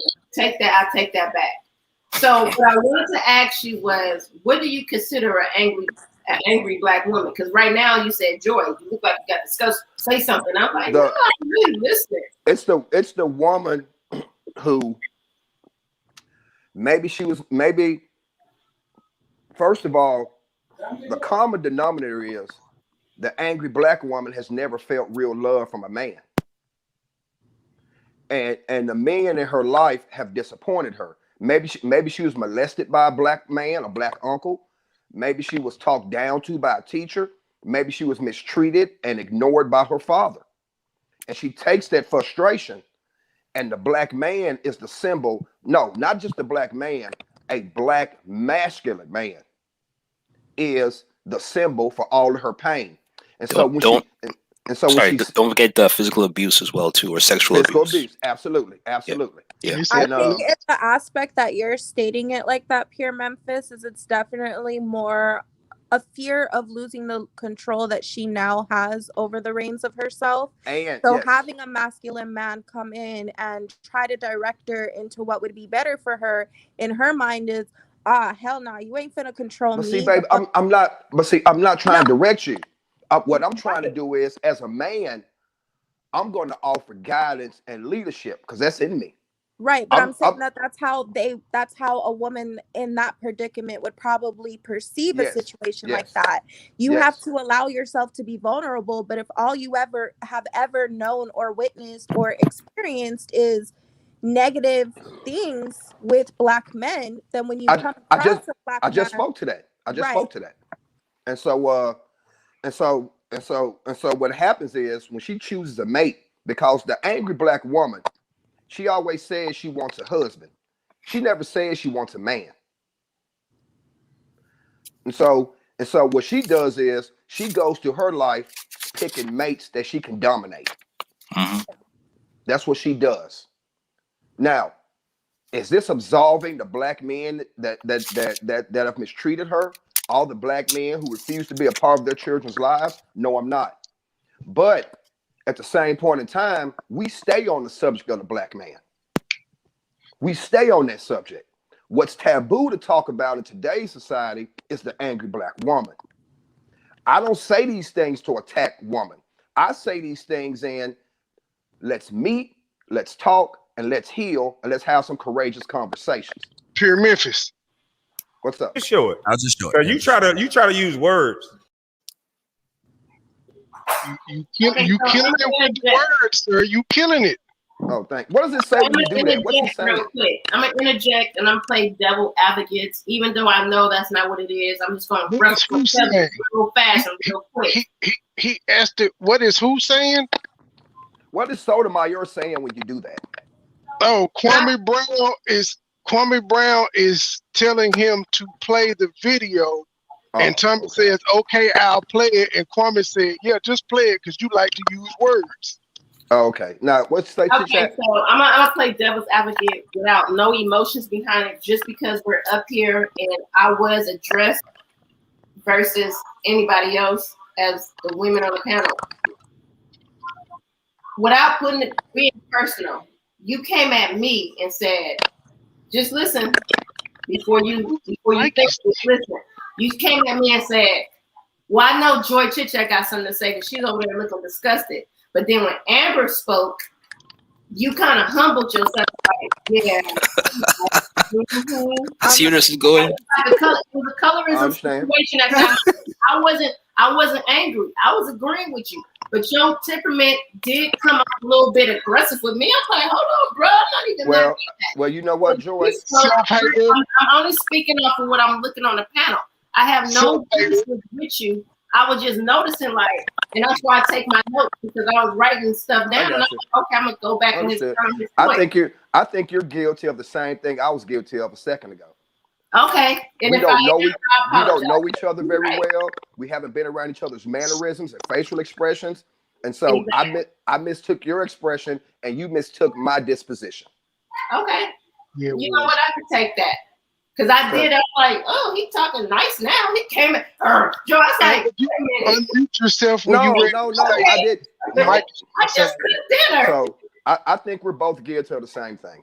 Okay. It's just like Amber. Me okay, light-skinned lady. Me and you just met, and so we're riding over gravel right now. It's a little bit bumpy, okay? No, I know. We're gonna get to the smooth road in a minute. I know. I'm a conversational. I love to talk to people. I guess that's why my name is Joy Chit Chat. Me too. I love to talk too. I love to talk to people too. So we'll fight it out, and then we'll sit there and have a beer together. Oh man, I'm not a fighter. Well, I don't mean fight like that. I'm not. Now I will fight your ass, but I'm not. God. That's not my first preference. So are you? So I don't think. Did you answer the question, bro? Are you against the patriarchal society? No, I'm not. Because we had a gentleman on here that says I do think that a lot of this turmoil in our society is because, let's keep it real. Let's keep it 100. Men have historically abused their authority in this country. Let's call it what it is. Politicians abuse their authority. The men have went out and cheated on their woman and made babies outside. So we have to, as men, what's that about? Just I'm doing something. Oh, so as men, we have to be willing to look ourselves in the mirror too. We have to be able to do that. So I look in the mirror every day. I wake up. I can't. Yeah, but do you understand? Do you overstand? I understand that I'm perfect, sir, and that I'm a God. Hey. So you ladies who y'all, hey, look, they know what they in for. You didn't see me with a plethora of women since you didn't know me. They know what they in for. Well, Joy Joy and was that Charlie? Don't put me in it. He's been around 20 women. Don't put me in it. Whatever grievance y'all have against the black man, I'm willing to listen because I know we have our faults. I'm perfect. Who is we, sir? No. Look, I'm gonna tell you something, Joy. That's not saying you have a grievance against me, but the black man and the black woman are at war in this country. Look, honestly, I don't have issues with people unless, and like I know everybody's morals and beliefs and principles, they don't always align. But if somebody's trying to push theirs on mine, I'm always open for conversation and trying to understand why somebody thinks the way that they think. But I'm also going to state why I think the way that I think on a certain situation. And just like they want theirs to be respected, that's all I ever ask. That's all it is. Right.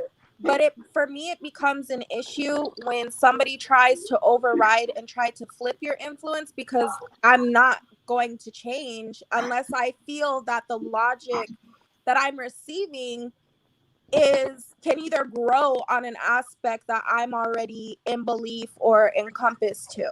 Okay. Hey, Charlie, can I ask you something? Sure. Okay. If you and I are in a relationship and we view something differently, okay? Instead of viewing our relationship in terms of years, months, decades, let's view our relationship day by day. And that's how it should be. You should always live in the moment. Yes. So can't we compromise without sacrificing our convictions? Absolutely. Just to make our day better? Absolutely. Just to, but that's the failure between the black man and the black woman. Compromise that's our is failure. A big thing. When you talk about communication in general, to me, compromise is one of the keys in communication. Because what's the point of having dialogue with somebody if you guys can at least come to some sort of compromise to get along? And if you can't come to a compromise with that person on anything, then you need to part ways. Can I say something? Because I want to take the talking points of what Pure Memphis said when he came to saying about the black woman, the angry black woman. Why is it that? Because to me, I'm listening and I understand it because I have ran across a lot of women that has been having these same. But the way you say it is like they never felt love. They've been molested, talked to down. It's like every angry woman is not. That's not their position. No, but no, honey. You took that person. Black women for an hour and be mad for an hour. We don't say take in life. No, honey. What I was talking about was the black woman who lives in anger because she has some issues. Okay, so let me speak on this. So we don't say all or every over here because it's understood that it ain't all or every. Pure Memphis, let me ask you, from the way that I have been speaking to you, would you have ever guessed that I've been through similar traumas that you listed on that? No, I haven't made any assumptions about anybody. No, I know, but when you say angry black woman, I know I'm not as melanated as my queen up there. But what I will say, you got like 2%. You know what? I didn't even notice. But she got like 2% nigga. Is that I have been through a lot of those situations. I grew up in and out of the system. You know, I've had sexual things without my consent done to me by family members. I'm sorry. But no, it's fine. I don't live from there. Now, when I do meet people though, and I'm building a friendship or relationship, whatever the case may be, I'm very open into telling them like, hey, this is a trigger for me, or this is overstepping boundaries. And all I ever expect is for somebody to respect that. So if we went on the first date, what could I do to trigger negative behavior from you? Acting overly sexual when you barely know me. Okay. That's anybody though. You're kind of like 2%. I mean, you don't meet I'm a not woman about in to Grover. do this with you today, Trey. I'm not, okay? I'll tell you like 2% I don't milk. have to prove that my dad is black, okay? I don't want you to. But Amber, I mean, I'm sorry, Charlie. Let me answer your question, okay? I wasn't, look, when I made my statement, what I was trying to do was trying to understand the black woman. I want to understand. I don't want to judge. I don't want to beat down, but it's not a one size fit all. Right, but you also have to understand that the people in our community, in the black community, they don't go to therapy to be able to do the things that others It's are funny able how to do. it's funny how they mentioned that they don't like it when dudes just go. There's not enough black therapists to understand what a black person has been through. When you go in there and you say, well, I grew up in this situation, they don't understand. So all they can really say is, well, how does that make you feel? Yep. Okay, Russ, what were you about to say? Because you came in and you hadn't had a chance to speak your speech. What's on your mind, good sir? Russ, where you at? He cut in. He must have unmuted his mic on accident. Well, yeah. I think a lot of it comes from people not having that avenue to heal and understand their triggers and their situations better. Can you hear me now? Back to other people. Can you hear me now? Yeah, I can hear you now. Can Charlie get down? She was saying. Yo, can you now? I've been talking. I think he's just mic checking. I hear an echo. Is there an echo out there in the chat? I mean, in the Yeah. It's funny how I got headphones on, man. It's funny how they say, man, act over. I left my earbuds at work. That's my echo. I got headphones on. That ain't you, then. It's definitely not you. So you can't hear Rush talking? Yo, it's funny how these 6 feet talking about dudes. Rush cutting in and out. Yeah. Rush, drop down and come back up, because all we hearing you say is it's funny how. Yeah, I was saying, like, it's funny how women say that. It must be white Jesus. It gotta be white Jesus. Go down and come back up, Russ. Because it's go back in. I'm talking about women needing therapy too. Like, it's not just the men. It's I'm not saying everybody has to go to therapy. You can find healing on your own, but you also have to be self-aware to do that. And a lot of people are not self-aware. Like you said, do you look in the mirror? And I know exactly what you're talking about when you said, do you look in the mirror every morning? Because when you look in the mirror, the whole purpose go back to panel. That question I'm trying to listen. Trey. I have a question for Jordan. I'm listening, but I'm giving myself a mirror, it's not just about listing your perfections of yourself. You also have to be aware enough can we go and back humble to enough to state your imperfections and what you need to work on and strive on that. And some people don't have the fortitude to be able to be like, you know what? I can be a little aggressive sometimes. Maybe I need to work on the way that I communicate so that I can understand people better. Joy, question. Do I need therapy? And Pure Memphis, sir, can I produce the show? But what my pretty ugly self being I thought we were having a panel discussion, man. I didn't know we were playing Rumper Room. Sir, we are, but I'm also running a show and I'm self-promoting. I'm promoting the merchandise and stuff. So thank you. Right, it's been 30 seconds. Go back to the panel. I like that shirt though. I kind of want one. Thank you. I am just a nigga on YouTube. See? See, yes. It's a pretty cool shirt, not gonna lie. Thank you. See, this nigga hating on me promoting myself. It is a nice shirt though. Thank you, sir. It's kind of like that. I'm just glad that listeners don't want to, but I'm just glad Pure Memphis ain't directing all of his fights for me. Jeez. What fight? Not fighting like that, sir. Jeez. What'd you say, Charlie? What type of fight you talking about? I said I like how the shirt says I'm just a nigga on YouTube, kind of like I'm just saying, like, you can either take it or you cannot take it. Like, that's pretty dope. YouTube.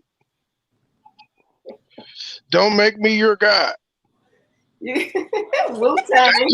They just them niggas that rap. Cashews, everything around me. Cream, get the money. Dollar bill, y'all. Oh goodness gracious! Well, I got a Las Vegas night shirt because we got a hockey team now. We showing off shirts. But you still ain't show us your cleavage. I mean t-shirts. Oh no, I'm wearing BBs, so I don't know. But so you still haven't supported the WNBA team, but you support the men's hockey team. They y'all started out with the Barbie doll for what? Yeah, I went and got the damn shirt. WNBA team. The WNBA team just started too. It actually started after the hockey team. They came out with the Barbie doll for one of their players too. Oh, who cares? My bad. I went and got the Nike. I went and got the hockey. Sorry. Yikes! I go get the WNBA later. You're lying. You ain't finna bout that shit. I bet you ain't never been to no damn WNBA game. Ain't now one of y'all been to no damn WNBA game. I did not know the All-Star game. Y'all don't want to see that shit. And I watch females play softball and soccer. Or fantasy football. Pro beach volleyball. I watched volleyball. Pro beach volleyball. Shit, yeah. I didn't know the women's All-Star game was Game 4 of the NBA Finals, and the All-Star game, and the baseball All-Star game. They had stiff competition. You guys don't watch the women's boxing? Hell no. Fuck no. You know, you watch the. I don't want to see no females bleeding, sir. They do. Never seen Clarissa fight? Sir, they bleed enough on their cycle. I don't want to see them bleed no more. Hey, y'all ever seen the lingerie football? I can do without that too. Or I saw this one thing on Facebook where this league. one dude started this whole league where women played basketball in lingerie too. That could work. Will you watch men? Will you watch men play ball in their drawers, Charlie? What? Will you watch men play ball in their underwear? They watch them play in their shorts and in football tight. Yes. Will you watch that? No. I'm good on watching balls all over the court. It should just be one ball. Women watch football just to see you only want to see one. You only want to see one pair of balls at a time, don't you? Nah, look, just the basketball is good enough for me. All right, that's enough. Right. Team you got balls? I hope they're American balls. Hey, them balls can be where your balls can be. Hey. That's what y'all think about Nick Cannon stating that he specifically got those women pregnant? The nigga rich, why not? He take care of all of them. He has lupus, so he wants to spread his seed as much as he can. Did y'all see the statement about him saying that he could have got other women pregnant, but he chose those women? It's true. He could have all the group of bitches he could have got pregnant. He didn't. He got women pregnant that had shit going for themselves. Hey man, look. If you got $100 million in your bank account, you knock up what you want to. And one of his baby mamas is Mariah Carey. She probably paying this nigga alimony. Man, she got 800. So I'm not mad at Nick Cannon. Now if they come out and say if you got $100 million in the bank, the baby mama rules don't apply to you no more. Nope.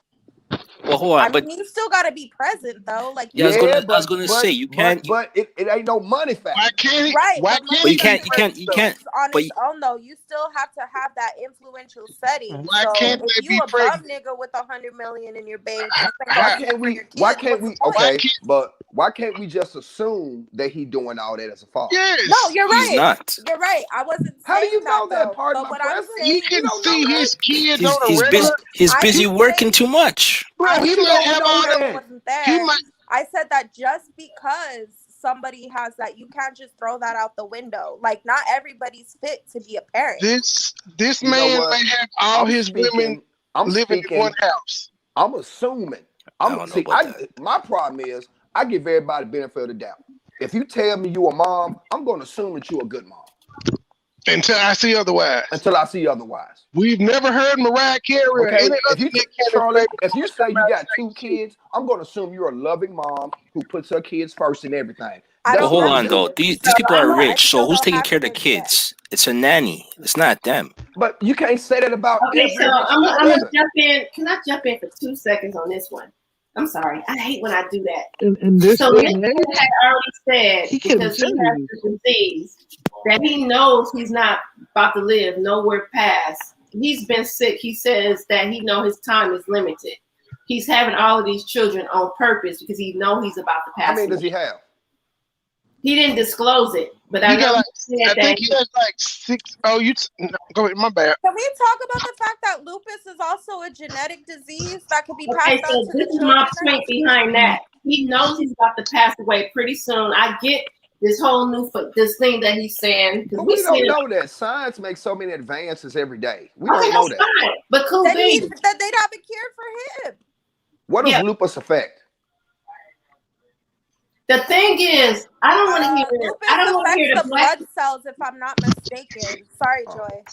I don't want to hear the black community hollering about how the black man is not there for their kids, or the black woman is not there for all of this shit. When we're accepting the fact that we're watching this shit happen over and over again, and that was cute because Nick Cannon can just drop babies all around and say, "Well, I'm about to die anyway." What about the kids? Let's think about the It attacks your immune system, your organs. That's that they playing on the internet that we're watching it. We're watching people play sick ass games. We play. Man, he got that bread. We play that game every day. He got that bread. We play that game every day. Every day we give rich people a pass on their behavior. We do it all the time. I specifically said he got the money to take care of all of them.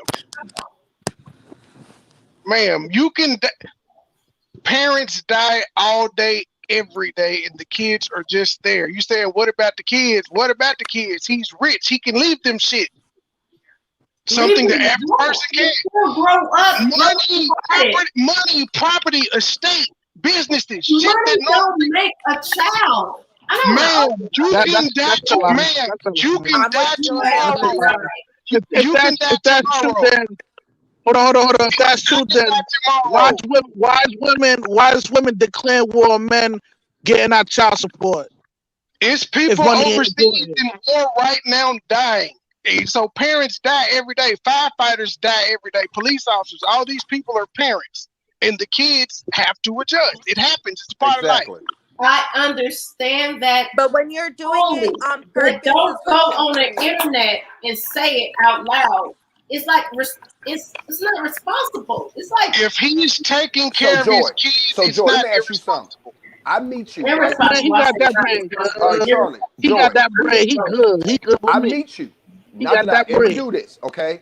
You find out that I'm worth about $500 million, and I tell you, look, I got 4 kids already. I want to have a baby with you because I want to spread my seed. What I'm going to do is I'm going to make sure your child is taken care of and you ain't ever got to want for nothing the rest of your life. You telling me you wouldn't do that? I've done it with women that can't say that. So I know I would do it with a woman that could. So Flow Rider, he has money, right? He has money. Had a baby with a beautiful, exotic ass Instagram model. The baby ended up having. Wait a minute, that don't count. That don't count. She was a jump off, and he didn't want that kid. Baby don't have. Special needs. That's a different story. He don't want to take care of the baby. He don't want nothing to do with that child. He never wanted to have to. That's a different case study, though, Joy. Okay, y'all want to have beautiful children. Y'all want beautiful children with these rich men that can take care of them. But if the child has a problem or a disability, oh no, that ain't my baby. Joy, I think you got it a little bit twisted. He did it a bit. He did it a bit. Listen. Shorty was a jump off. She wanted to keep the kid. He didn't. She kept the child anyway. You know what I'm saying?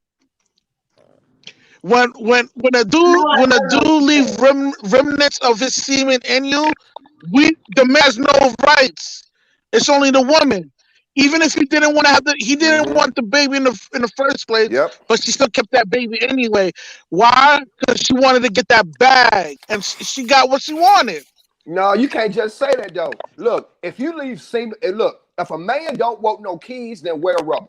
But once you leave that semen in that woman, it don't matter what you want. If the woman want to have that baby, she has right to have that baby, and you got to step up and be a man. If you don't want no kids, then don't have none. Don't wear rubber. Go get fixed. You sound like a simp. No, bro. If the man tell you he don't want to have that child, why you still gonna have the child? I'm being a man about mine. I'm being a man about mine, bro. No, you being a simp. If you leave semen in that woman, you being a simp. You can't blame the woman for wanting to have that baby, for the female perspective. You don't even sound rational, man. You sound emotional, man. So what? Like I was saying. So Rush, so what you saying, Rush, is that you don't have no corner stores that sell rubbers, and you just busting in, you shooting up this club everywhere. Can we talk about what an abortion or things like that can do to a woman's body? He wants to get, she kept it anyway. Get shot up too, though. She letting the club get shot up too on a one night stand because it was a rich nigga. Look. We can talk about the women. And this is the crazy part. Nobody can see that female's fault. She purposely kept the kid because she wanted to get the bag, man. Not all females are like that. Is what I'm trying to say.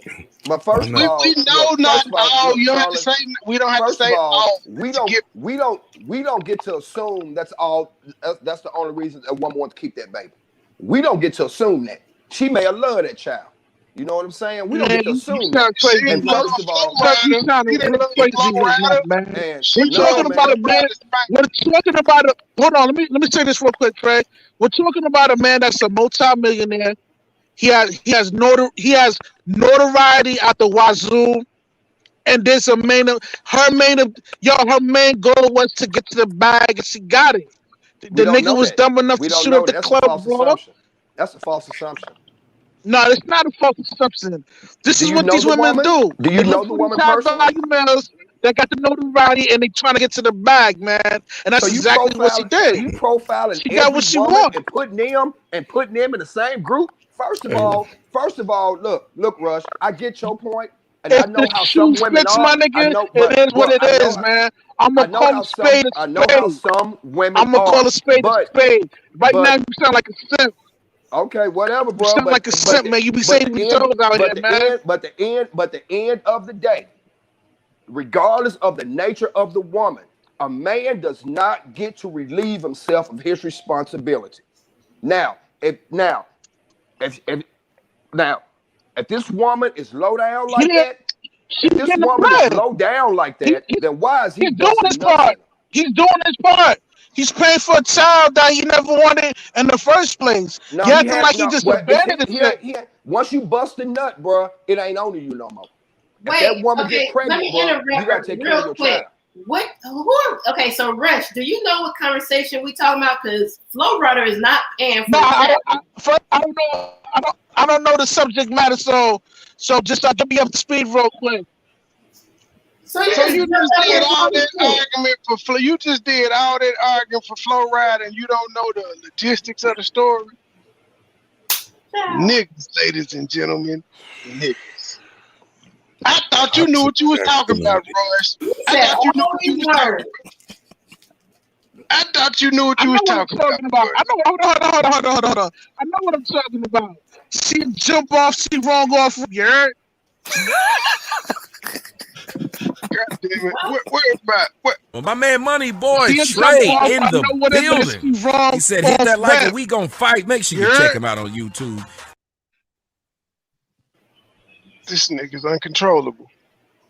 He just gonna double down on not knowing the story. This is what I am gonna say. That it is unfortunate that there are a lot of women out there who are just after the bag and will use a child as a pawn in that situation.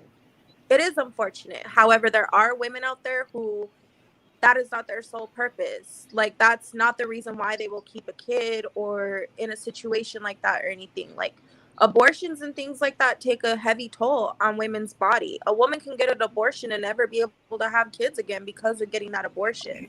Some women may do that as in first place. But hold on. But what about wait a minute, hold on. Let me interject real quick. What about the women that's irresponsibly having sex and having crazy abortions? Well, they just buying babies back to back. Let me say something. I wouldn't know about that because I personally haven't had any kids. What about them? I have a 10-year birth control because I'm responsible and I know that I don't want to have a kid with somebody unless I know we're going to be able to co-parent properly together so that my kid is ensured a father in their life. It's not about the money. I can work myself. That's not the issue. For me, it's I want to know that the father of my child that I bring into this world, that I'm going to have a partner, whether we end up together for life or not, that they're going to be able to co-parent with me and be active in that child's life. I don't care about fucking money. I never have. I wasn't raised materialistic or superficially like that. Well, let me ask Rush a question. Rush, how many Instagram models, the bad bitches that you bust the club up and they claim to have babies by you and you didn't wear a condom? How many times did that happen to you in your life? Let's just say 2021. This nigga ain't got no kids. First of all, let me say this, guys. Hold on. Let me say this, guys. I am sucker free. You would not catch me going in a chick raw because I ain't trying to catch nothing. I'm not trying to have no babies, you heard? Wait, you just advocated for... Wait a minute, sir. Wait, where my notes? Where's my notes? Sir. He's on here advocating for personal responsibility on his own accord while throwing the personal responsibility for Flo Rida out the window. But yo, why she wasn't on birth control? Right now, bro. You sound why like she a wasn't real on birth simp, control? Bro. You sound like a real simp, bro. Why? Hold on. Wait a minute. Wait a minute. First of all, you don't even know what it means, man. Break down the acronym real quick. All right. First of all, the nigga shot up the club. Yeah. All right. Whatever. But he told the jump off he didn't want the kid. She kept the kid anyway. You don't think there's something wrong with that?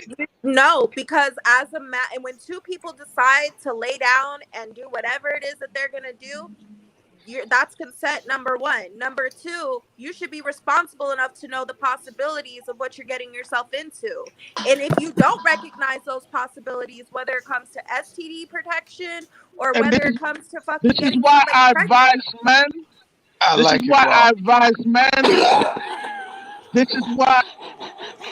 I advise men with value not to shoot up the club. Cause soon as the chick get pregnant, you have no say so or right. Either she want to keep the kid. If you want to keep the kid and she want to buy the kid, she gonna buy the kid if she wants to. If she wants to keep the kid, she gonna keep the kid. You're choosing not to, so you know the repercussions of your actions.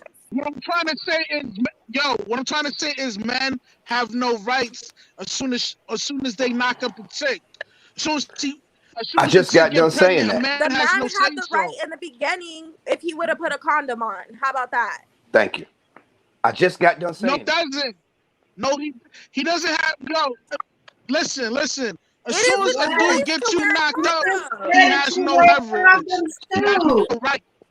It's a rap. Hey, Money Boy. It's a rap. Money Boy. It's a rap. Do you have a special screen for the jackass wall?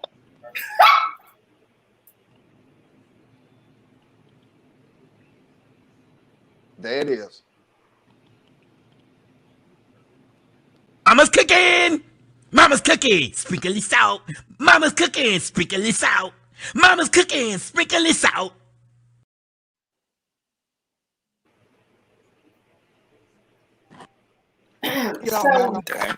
I'm putting the Stay Charlemagne, sucking bro. free. I'm Don't doing get the these hoes Charlemagne. pregnant, man. Or you end up We've getting, introduced you the end up getting a jackass fat squad bill to like your show. Lil Rider, you heard? Sir, if you pull out, if you pull out, you can't. Well, I won't say you can't get them pregnant, but chances are reduced if you pull out, sir.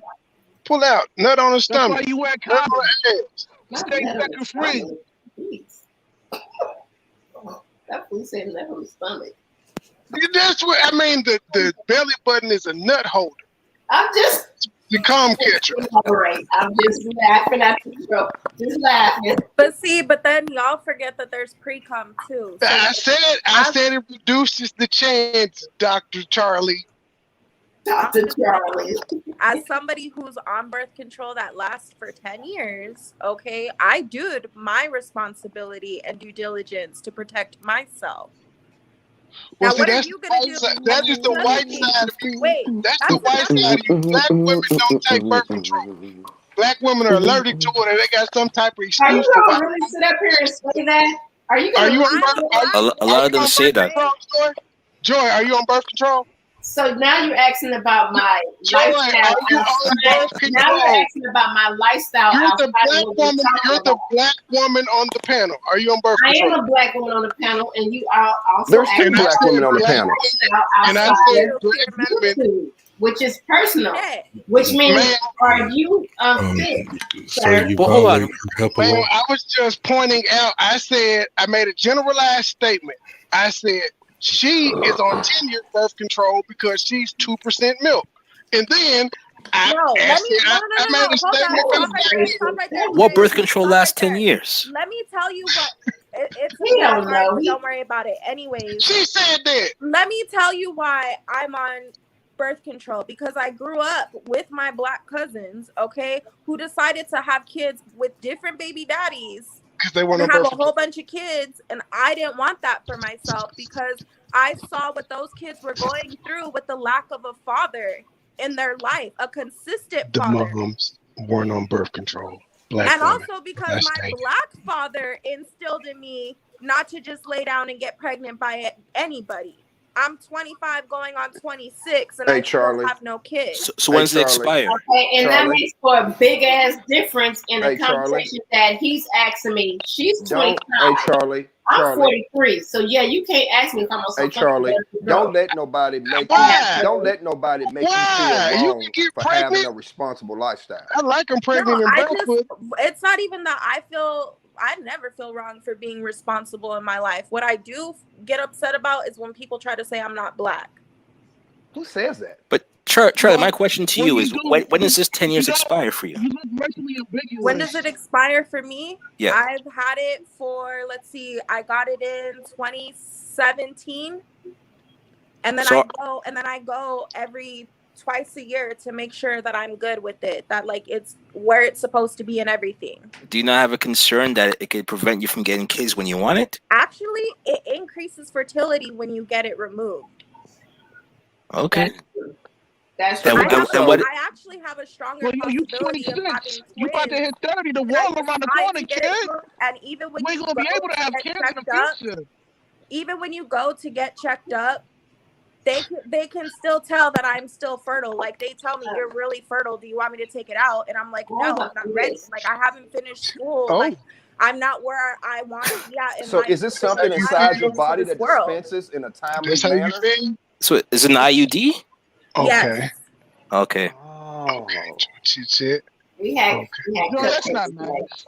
So it was for me, it was the way that my black father raised me, and watching my other black family members go through the things that they were going through. And it's just not only that, but when my great aunt was on her deathbed, I made a promise to her that I wouldn't have kids before I graduated school, like college.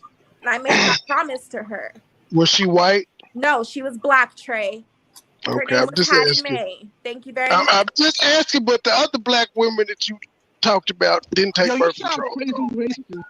Why you gotta be a black father, your black eye, and your black this and black that? You don't like black people? I think she doesn't like white people, sir.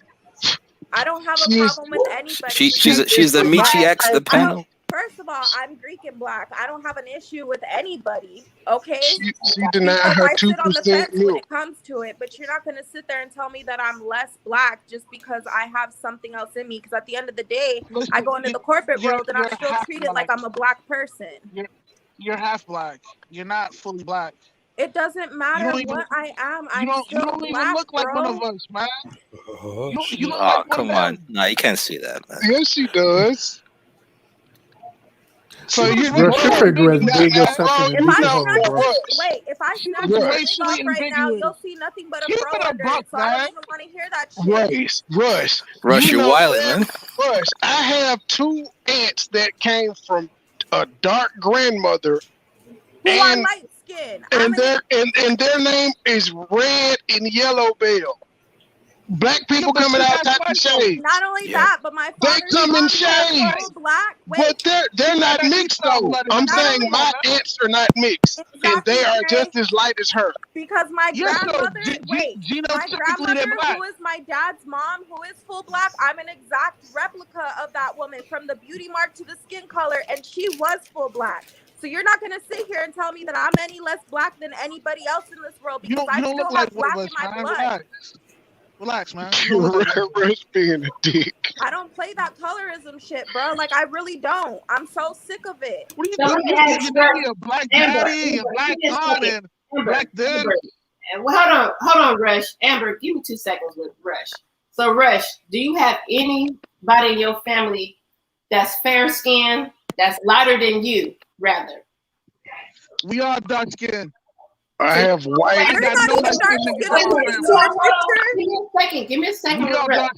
Give me a second with Rush. When you say your whole family, that means from both sides, father, mother. Yep. We are black. Okay, that's fine. Y'all are brown. black. The color We is black black. and brown. I'm black as well. I'm asking you one question, sir. Your whole family is dark skinned, rather.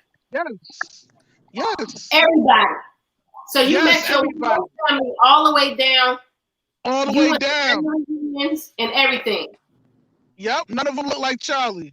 But Rush, We you all do black. realize. But Rush, you do realize. We 100% black. Wait. No Rush, European blood in me. your credibility is European out blood the in me. window, sir. You do realize that you was allocating for condoms just to say you wear condoms.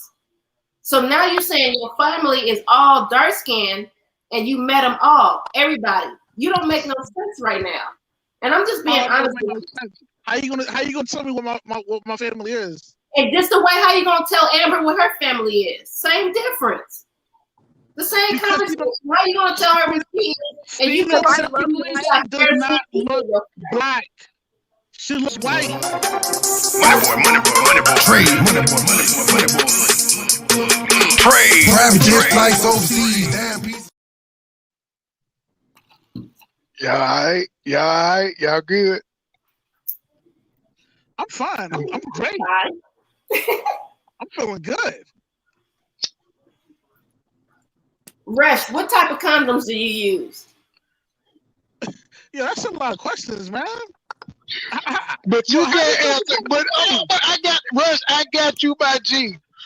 So we can't ask you if you on birth control, but you can ask him what kind of birth control he used. Ain't that a bitch? I want to ask him something. So, if a black person is born albino, are they not black?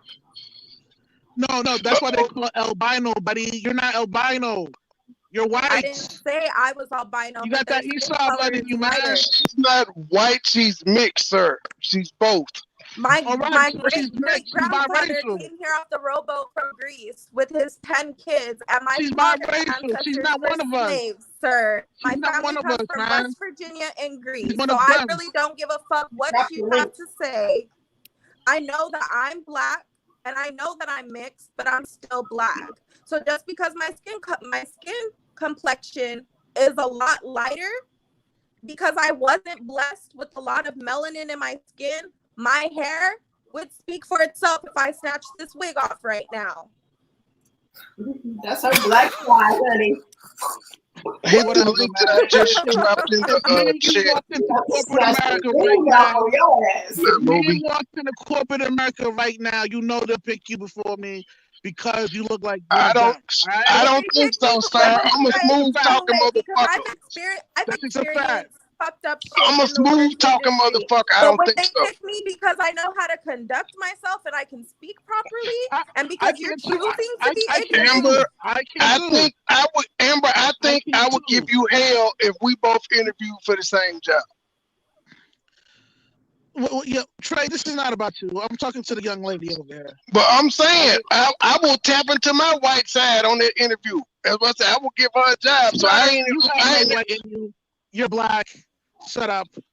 That's fine if you say so. Amber, wait.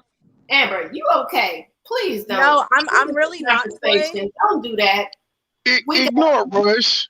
Rush just trolling. No. Like in all honesty, like I feel colorism. Like I really am. Right now, so Rush. We have someone new on the panel. We're gonna let her get her rocks off. How are you doing, Miss Nairobi E? Hello.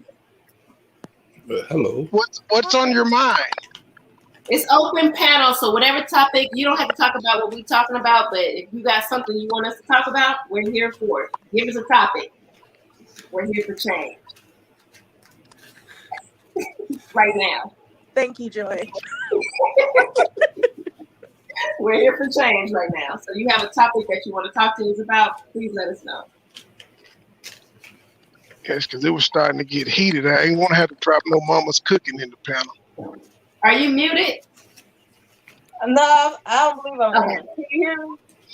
Yeah, we can hear you. You look like you ignoring the hell out of us. I was just listening. So let us know what you can watch on the news on YouTube. Give us something that you want us to talk about. Throw something out to us so we can talk about it. We're here for it. Anything. What grinds your gears? What's going on in your political world? Anything. Anything. Okay. So my biggest pet peeve when a person don't admit that they simply don't know. That's niggas. What was it?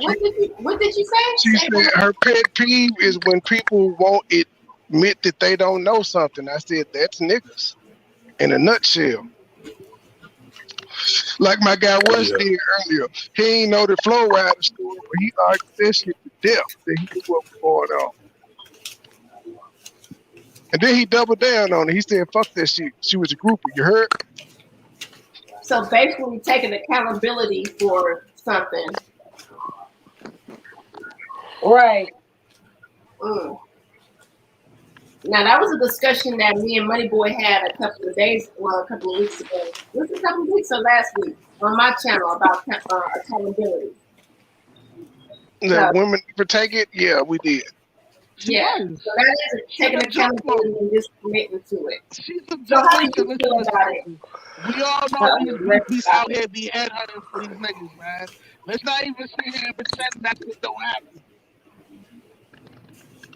But it's only a select amount of men that the groupers can get to. All the groupers can't have all the rich niggas. So it's more regular women doing the same shit than it is groupies. At least the groupers are getting niggas with money. I'm getting a weird feedback. Cut the YouTube part off. Just talk through StreamYards. Like if you click the link on. No, I'm talking to Nairobi. When you click the link, you were in YouTube, so shut YouTube off and just talk through StreamYards. Okay. I got it.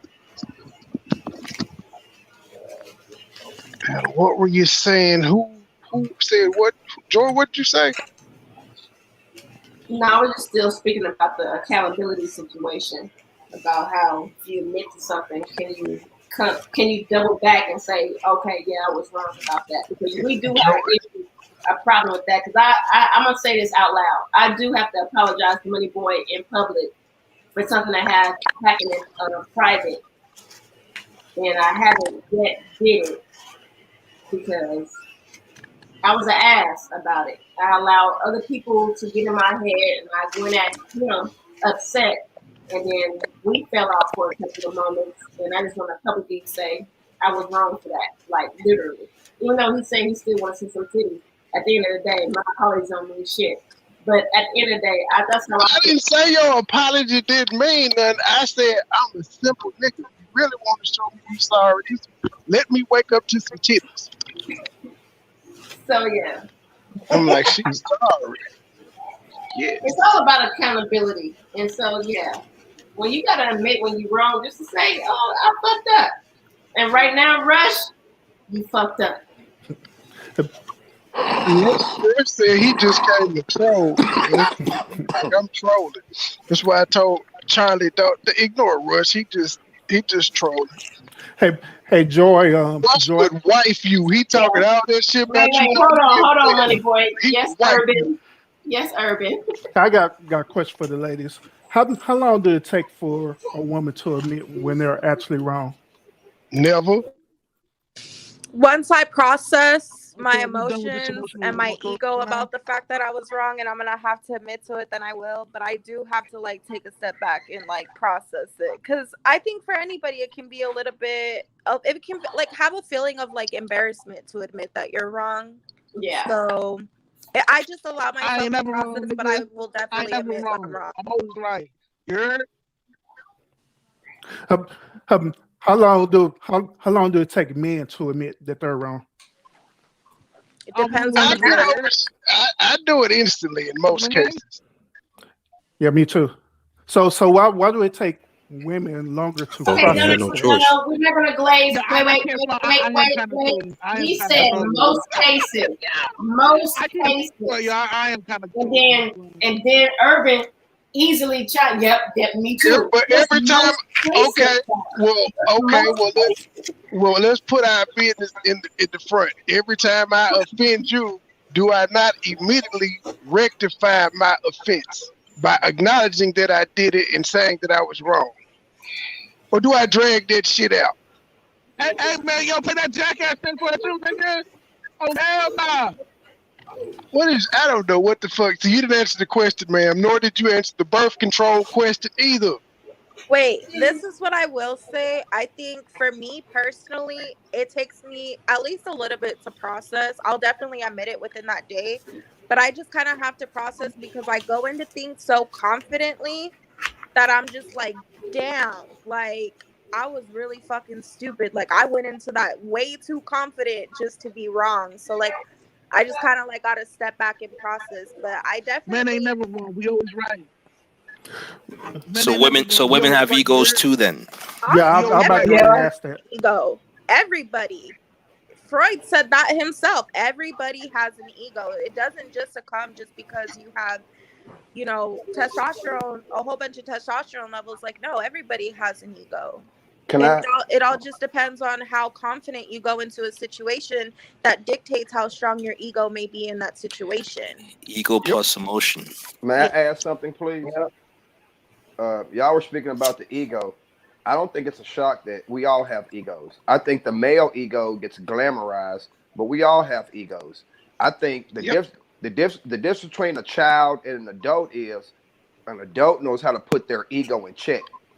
Sometimes in life you have to know the difference between what's good to you and what's good for you. So that's where you try to use words. Keep going, bro. You killing them. So sometimes in life you need to check yourself so that somebody who's more knowledgeable about the situation can learn you something. You know what I'm saying? We all have an ego, but if your ego is bigger than your rational judgment, then you have a problem. You know what I'm saying? A human being has to be able to control their ego, you know what I'm saying, and put it in check. But now, there are certain times when your ego needs to come out. There are certain times when it's like, oh, hell no. then you know what I'm saying? Then I need to assert myself. You know what I'm saying? You know what I'm saying? And I so say all the time. I say all the time, I'm arrogant as fuck, but I'm not arrogant as fuck all the time. Honestly, the word arrogance brings about a negative connotation, and it shouldn't. And it shouldn't. Just like toxic masculinity. There's nothing wrong with being arrogant if you're arrogant about the right things. If you're arrogant, ain't nothing but supreme confidence. And so if you're arrogant because damn right I hold down my home, damn right I take care of my kids, damn right my wife happy, damn right I hold it down. I'm a damn right I'm a pillar of my community. Damn right. But now if you're arrogant, okay, let's get back to reality right now. Women can never admit when they're wrong. You've been around the wrong women. You just been around the wrong women. No, they have a problem with that. Well, that's not my dating experience. I know numerous women that have told me they were wrong for something they said to me, how they treated me, in real life, and what they did to me. Wrong. In real Well, life. that's your experience. You can't make your experience into every woman. Overall, women ain't apologizing. They hate men when they wrong. Of course, we all know some that do, but we know all. That's true because when I'm wrong with my husband, I tell him, my mama, for prime example. I apologize. Yeah, but how many days did it take? Because he said get to process it. My mama is a woman. She don't apologize for shit. Well, that's your mama. She's not every woman. That's one woman, and I can go down a whole laundry list of other women I've encountered. And at the end of the day, that's your life experiences. Different men have different life experiences. So you've never experienced a woman not apologizing to you? I've experienced both. I've experienced women who didn't want to apologize for nothing. I'll have. Okay. But y'all just got done saying how women would never want to admit they're wrong. I've been with numerous women. Nigga, that did it's 70-30. It's 70-30. I don't want to put 70%. I did 70% admitted, 30%. Gentlemen on a panel. So, like women might do, because I could be considered somebody that might hold on to something. Do you guys hold on to these feelings about women? Because right now, the way I'm gonna go back to saying the angry black woman. Would you guys be considered an angry black man? Because it's like you holding on to something. Because I'm hearing two different arguments. What are you hearing? I'm hearing what Pure Memphis is saying. I've been on both sides of it. I had somebody apologize to me. I had women who didn't apologize to me, but I'm straight down the middle. But then you got gentlemen up here like, oh, none of y'all apologize. Fuck it, I'm done. I'm over it. It's like you can't. No, no one said that. It's all about It's all about who you deal with. If you keep going to the same pond, you're gonna catch the same fish. No, that's not what it is. Women have a trouble apologizing, especially to men. They do. Now, when you're passionate about something, or I will say I'm more emotionally ran. I can be logical, but my emotions can drive my logic sometimes, if that makes sense. So like I'll be logical about something, but you'll see my emotions come out with that logic. You would rather manipulate the situation. If I end up being wrong, that's why it takes me a minute to process, because I want to be genuine when I sit there and say, you know what, I was wrong, I apologize. Because I'd rather be a genuine person than somebody who's still angry and just be like, well, fuck it, yeah, you were right, who gives a fuck? Like, that's not the type of energy. Okay, so is it a time limit then for you gentlemen? Is it a time limit? Well, here's the thing. We did a poll here, and we did a poll, and the men said that if they were wrong and they knew they're wrong, they would apologize immediately. The two women said we have to process it. We have to wait till we calm down. The emotions we gotta deal with. All this different process that you have to go through before you actually apologize. So the question, I'm the referee, and that's exactly what I heard. Exactly. Okay, so that is what you're apologizing for. That's not fair. Can I get it out? To process it, because I'm an emotional creature. I have higher hormones. Generally, side out, Amber. Give them that emotional side, because I'm about to give them an angry black woman side. Generally speaking, y'all gonna slip and say it was a hoe, and the man said immediately we apologize, but the women up here saying it's gonna take them some time. What the fuck are we apologizing for? We don't even apologizing for. But we never asked that question. What we're apologizing for? Oh my God, it's a mess. Generally speaking, women would rather manipulate the situation than just apologize. Mr. Memphis, you sound crazy right now. No, this is me, Russ, and I'm saying, generally speaking, women would rather manipulate the situation and play victim than apologize. They try to play victim first, and then once you ain't falling for that shit, then they apologize. Can I answer that? No, Can I I answer that, step Money away Boy? and process so that I can be genuine. Can I answer that, Charlie? I think that our personal. I think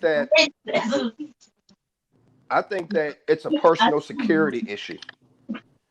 If you're a human being and you've wronged someone, then if you're secure enough with yourself as a person, you should have no problem apologizing. And I take exception to this.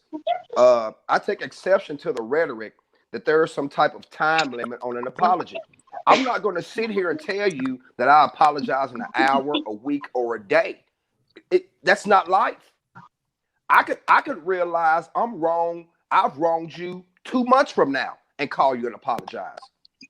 When you argue, a lot of this is not emotion. A lot of this is realization that I wronged you. That's what a lot of this is. When you're dealing with the opposite sex, forget your friend. If it's your wife, your girlfriend, your significant other, if you wrong them, is it gonna take you a month or a week to say so, or you gonna be like, "My bad, baby, I was wrong"? That's the men's natural instinct to naturally say, "My bad, baby, I was wrong," because we want to fix the situation. But sometimes it takes you a while to realize you were wrong. There's no time limit on it. But the difference is the women didn't say that. I can think how the whole situation went and everything that was said, even the things that were coming out of my mouth in particular, so that when I go back and apologize, because when I give an apology, it's not just gonna be like, "Oh, my bad, I'm sorry." No, I'm gonna say, "I apologize for XYZ." I feel like that's a genuine apology when you can give the reason as to why you're apologizing and why you were wrong. And maybe that's just the way that I was raised from my dad. It wasn't, "Oh, you don't just say sorry, you say I apologize for XYZ." But still, it seems like the comprehension is a whole lot faster with a man if he's apologized sooner because he's comprehended his fault. Yes, and we want to get. If you have to sit there and think about it. There's been times where my husband has apologized, and I'll ask him for what, and he can't really tell me for what.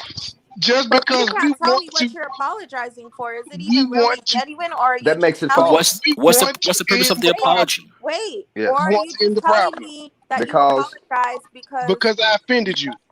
Right, because you but just you think that's what I want to hear. It don't matter. What is the purpose of the apology? It doesn't matter. We still will apologize. To move forward. We will do it quicker to get rid of the problem. We don't want tension. We'll apologize quick. That's not how I apologize. Who invented go sleep on the couch? Who invented go sleep on the couch? Women. If I apologize to my wife, I'm gonna give her specificity. I'm gonna make sure because honestly, when you apologize, you're making an agreement with the person you're apologizing to that there's going to be a change in your behavior. Yep. You're making an agreement. When you apologize, you can't go and do the same thing tomorrow. Yep. You're making an agreement that there's going to be a change in your behavior. And so if when I apologize to my wife, I'm specific. I look her right in the eye. I don't just say, "Baby, I'm sorry." I don't do that. I say, "Babe, I'm sorry that this happened. Baba this, Baba this, Baba this, Baba this. This is what I'm going to do to change it. And I take it upon myself. There's going to be some change, just like women have done with me. I've never had the problem that women don't apologize. I've never done that. I don't know that issue. I really don't. They're shooting at baseball games. You already said you did, sir. What? You already said you on both sides. You know some women that don't apologize immediately, and you know some that do.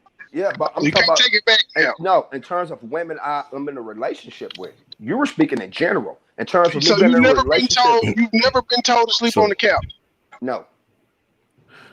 You've never been told. I ain't said did they make you. You've never been told this. No. But Memphis, but pure Memphis, how long do it? And I'll say one more thing. I've never gotten into a shouting match with a woman either.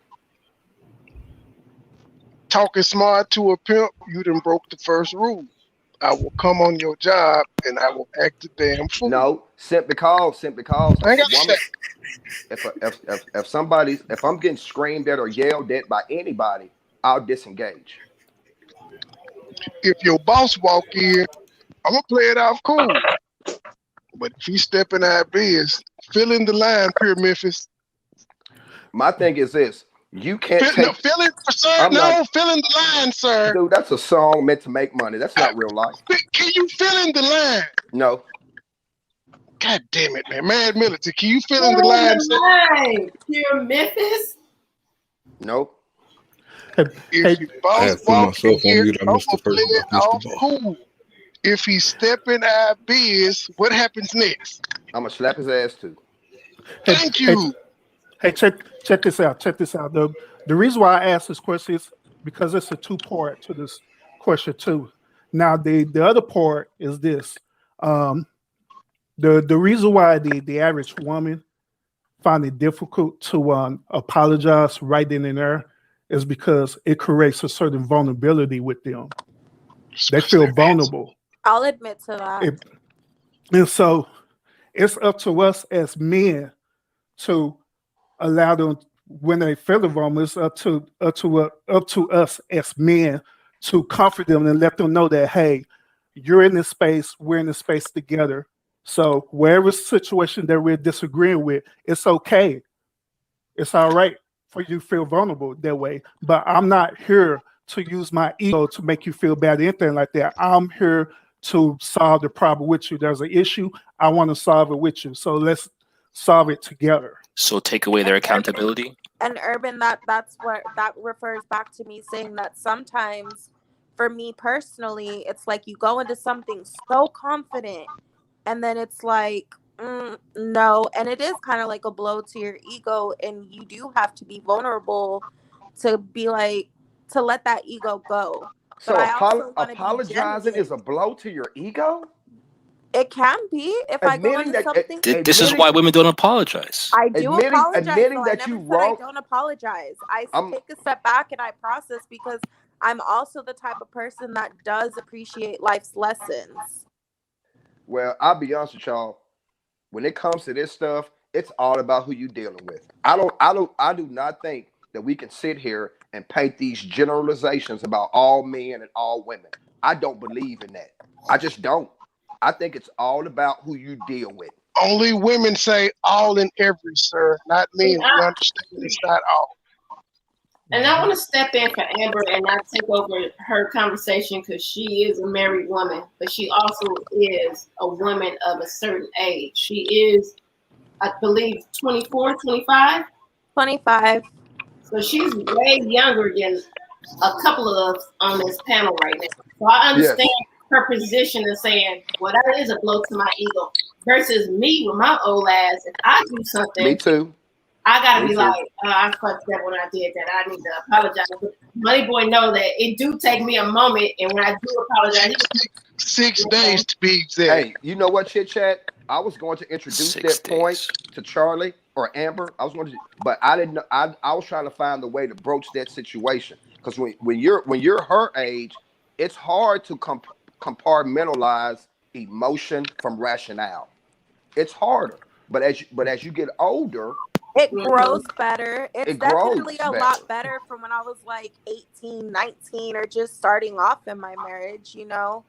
It's definitely gotten a lot better, but I've also learned a lot being married as far as how communication. Sweetheart, we're all that way. When we're your age, we're all that way. We've all been there. Where you at? Yeah, but all women are emotional. They're making decisions They make decisions through their emotions. I don't make decisions just based off emotion, though. Yeah, all Men men do are too. emotional, so they're gonna Yeah, make men decisions through make their the emotions. decisions off Men their do emotions too. too. You know what? When niggas die You're in a the woman. street, That's what when women And niggas you've already look, said your emotions It's will okay. lead you sometimes. look, when niggas die in the street every night, those are emotional decisions. Yep. Oh, here we go. So I And don't want to hear this. and So if I no don't want to nigga hear didn't this have bullshit about men don't get emotional and men don't make emotional decisions. those were That's men raised by horseshit. women. Those were men That's raised by horseshit. women. But could that be right? Men apologize Okay, quicker. Yes, I'll agree to that. Because if we don't, that's where it can end up. That's where it could lead. Yeah, that was actually another point that I'm making too, because some situation it requires for it to be rectified right then and there, depending on the severity of the situation that requires an apology. Yeah, and the reason why we're able to do that is because we speak directly. Women, when they get to a subject matter, they indirectly attack that subject matter. They don't get to the point. Once again, it's all about who you deal with. Like Mr. all, 304, no, I know most you. most of the women, most of the women in my life speak directly. My wife is direct. My mom is direct. My sisters are direct. The women I've dated are direct. Maybe it's just You're me. a liar. You're a liar. No, I'm not. You're a liar. Okay, call You're it what lying. you want to, bro. You don't You're know too me old like to be lying that. like that, But I don't have too old to be nobody lying. on this. I don't have. Let me finish, please. I don't have anybody on this panel to impress. I ain't got no reason to lie. But I will say this, though, what I'm Rush, saying is when you Nobody's deal, when you, bruh, impressing anybody. no, bruh, you have a habit. It I'm just sounds calling like you to a me. liar. It sounds like to me that's all that I'm you doing. deal with a lot of emotionally damaged women. I will say this, Rush. That's what it sounds like to From my me. perspective, if you're approaching or conversating with women the way you've been conversating on the panel, that's probably has a lot to do with why you're getting the type of women and engaging in the type of women that you are. How about me? Engaging in. No, Rush. Because No, when a man carries completely himself false. a certain way, wait a minute, when That's a man completely carries false. himself a certain way, Tell him. he attracts certain women. Like Thank when you. I was really, Thank really you. damaged from my Here trauma comes in the my same past, tactic. Thank you. wait, All right, before I met come my on, lay it on husband, me. I was attracted to men who couldn't voice what They were emotionally damaged. They were damaged. They were damaged just like I was, and it was a I'm not huge emotionally damaged. bomb What are you talking just about? going off. It sounds all the like time. it. It sounds like it. And if you're Wow, approaching women with this you really fucked attitude up that life, you man. have here, You then really that's got sing these probably 304s, why you're man. getting the type of women that are You sound emotionally damaged, bro, and you deal with emotionally damaged women. That's what it sounds like. Listen, man. Like I said, women make decisions throughout their emotions. The women you've dealt with, the women you've dealt with, the women you have dealt with, the women you have dealt with, the women you have dealt with, the women you have dealt with. You haven't dated most women. You haven't dated most women. You're going off hearsay. You're going off hearsay. You haven't dated most women. You haven't met most women. You haven't taken most women out. So to sit here and draw a generalization about all women and profile all women, you totally wrong. Bruh, you're an emotionally damaged dude, and you deal with emotionally damaged women. But hold on though. Neither of you guys have dealt with all women, so both of you guys are wrong for generalizing. But my thing is this: we look at the two women on the panel. And when we asked them the question about apologizing, first of all, hold on. No, you lied on me, so I'm gonna check you on that. No, I didn't say I dealt with all generalize. women. I said the women I've been with. Every time I speak on women, I say the women I've dealt with. All women has not come out of my mouth one time. So don't sit here and lie on me and say I'm generalizing because I didn't. That's a lie. So then is it most women or not most women? Wait. Rush when I speak, I say the women I have dealt with. I don't say all women. Rush may not be emotionally damaged, but the way that he carries himself, I mean, even in the conversation with the condoms and everything, like you're gonna attract a certain type of women, and women who are emotionally damaged are going to go for men that, I'm sorry, are not put together and are not on that maturity level. I'm sorry to say it. Let's call it what it is. For a lot of dudes, I did the same thing when I had not healed from what did I say in the beginning? Miss Charlie, what did I say in the beginning? I said I was kind of trolling. Okay, so okay. But hold on. Both the women on the panel both expressed that they had issues apologizing. So are they damaged? Y'all, Milwaukee just beat I know Phoenix that I'm again. still working on myself, Money presence, boy. but like I Money said, boy. what I've learned in therapy is if something gets you worked up You too see me, much, Money boy? That's there's 3 in a row. nothing wrong with taking a step back and processing it and then going back to it, because the situation is gonna be there when you go back to it. But why stay in it hot-headed when you can take a step back and come back to it with a right But my thing is this: if you know that you're, but if you know that you're wrong, why let it linger? Because if you just say it takes you 3 days to process it, in those 3 days, I'll give an example, right? If it takes 3 days to process it, those 3 days it could escalate. It could turn into something completely different that you guys can't control. Now if you got a real man, now if you got a real, That's you can't say that. A man, look, a man, if a man stepped away, a real from it man and the ain't finna woman sit was around waiting on no apology, bro. I hear feelings. But So? Captain Save 304s. So what? So what? So is that all men or just you or the men you know? is what all men. I'm talking to Pure Memphis. We said real men don't do this, real men don't do that. The men I've been around ain't finna sit around waiting on no woman to apologize. She'll do it when she do it. The day must go on. It's not about waiting. The point I'm making is if the woman is wrong, but she doesn't want to apologize, or she has to wait a few days to process it. Whatever the issue was between the man and the woman, it could escalate if they don't talk to each other and resolve the issue. Not if you're in a good relationship, it can't. Exactly. Not if you're in a good relationship. What are you talking about? Leadership.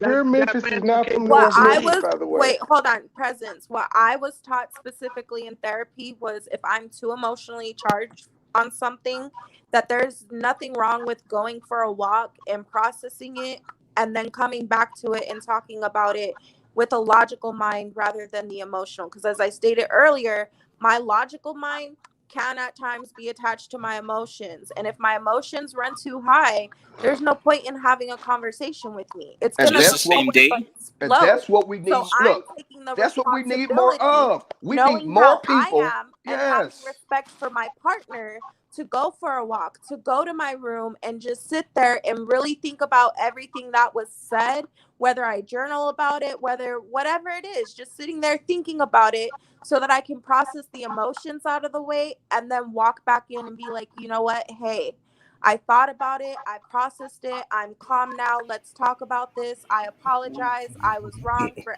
XYZ. I don't take the perfect way to handle So does your man or husband know that this is your process, or is it? Because I'm in a healthy marriage. But that's the point. There's still communication throughout that period of time. No. Have to be because if y'all get into a fight, there's nothing wrong with calling a timeout so that both of us can process this. What just went on? But that's a mutual agreement to call a timeout. Yes, her husband understands that she needs a minute to process her emotions. But this is the point I'm making. In the case where you're doing that, where you're stepping away, your partner would have to know that this is what you're doing. Don't you want a partner that's communicating from a logical level? What I tell my partner is I tell him, like, you know what? Hey, I'm going to step away from this right now. Just give me a minute to think. I need my space. Exactly. And my husband then understands because I went to therapy and these are the things that I learned from my therapist, because I never knew what a healthy relationship was before my husband. So I got to learn coping skills and techniques and communication techniques to where I can tell my husband, you know what, hey, I need my space. I need a timeout. I need a process. And I tell my husband just like that. And typically when I go to therapy, I'm telling my husband, like, this is what I was told I need to work on. This is what my goals are and things like that. Can I ask the panel a question? Everybody on the panel. Everybody on the panel. How many of us witnessed healthy relationships growing up? I've witnessed both. I kind of did. Healthy marriages, healthy. I mean, how many of us? I mean, as long as the household. I'm not talking about outside the house. How many of us? Because I'm gonna tell you something. When you don't witness healthy relationships growing up, it's hard, man. it makes it so much harder. Married. I agree with that. But still, even if they seen for me, it was going on to that therapy. point. I just want to break into the point that PMP is trying to make about how women do not. I want to say PMP. He keeps saying. So nobody witnessed healthy relationships growing up. I said I have. Nobody. You answered that question. I've had to go to therapy to heal from the abusive relationships I got myself into. And I had to learn not only for healing myself, but when I did get in the relationship with my husband, I had to learn that because having a healthy relationship is so foreign when you've never been in one or witnessed one, it's uncomfortable. But nobody had an aunt and an uncle they saw healthy. No. Nobody had a big. Yes, we said yes. Here, Memphis, can you hear us? We said yes. Okay, so what I'm saying is, men do the same thing that she does. Only does instead of going and taking a walk, I'll go sit on my back porch and drink a beer. We do this. We're doing the same thing. That's why I wanted to chime in real quick because. PMP, I know I keep hearing you making a point is like, oh, the women up here, they saying they can't say they're sorry or apologize right away. But you got to understand in these conversations, you got to put levels on what we're not apologizing for. If MoneyBoy leave the toilet up, I'm not going to be mad at him for 2 days. I'm just going to say, motherfucker, why you didn't? Damn. Yeah. Now, if MoneyBoy go out there and do some dumb shit, then I'm gonna be quiet on his ass for a couple of days. Like, bruh, yeah, it might take me a couple of days to just like. I did nothing dumb or wrong, and it took you 6 days to apologize. Y'all are skipping over one thing with the black man. With the black man, it's all about how you come to us and voice your grievance. Right. So with the black man, you got to come to us correct.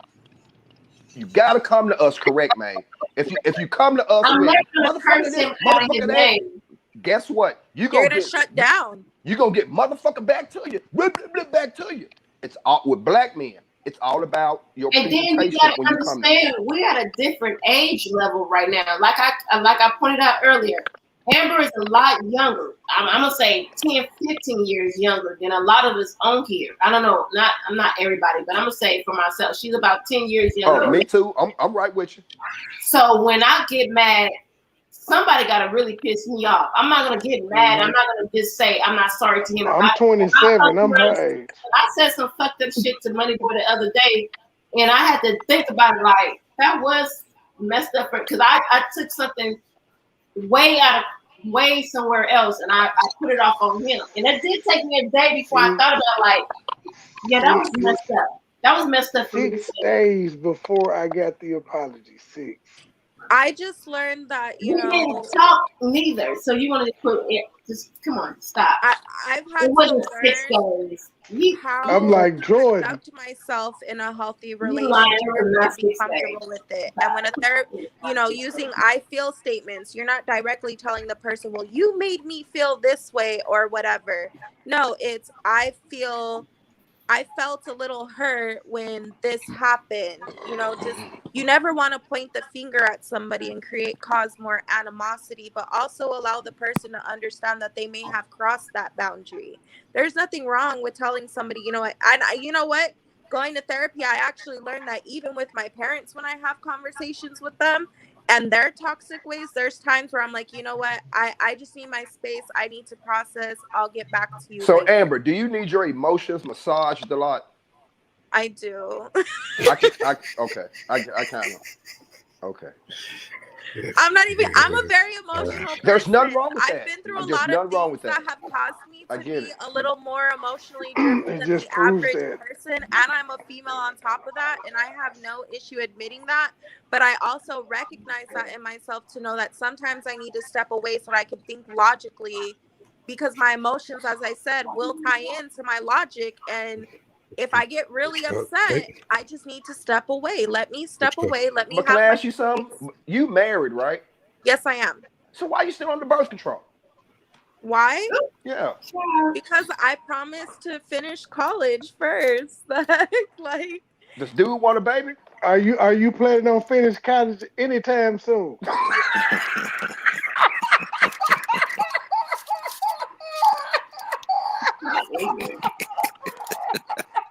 That's a real question. You got a 10-year birth control plan. Not a 4, not a 2, not an 8. You got a 10-year plan. So for those like asking this miraculous question, we actually have been talking about having a kid. I'm sorry. Mama's cooking. Going to school. Mama's cooking. Sprinkly salt. Mama's cooking. Sprinkly salt. Mama's cooking. Sprinkly salt. Damn. You gentlemen are laughing about this, but this is really common. I don't know if it's the men or women, but she's been married for 10 years. So she wants to finish her college career. Ma'am, the joke is I'm here for Amber.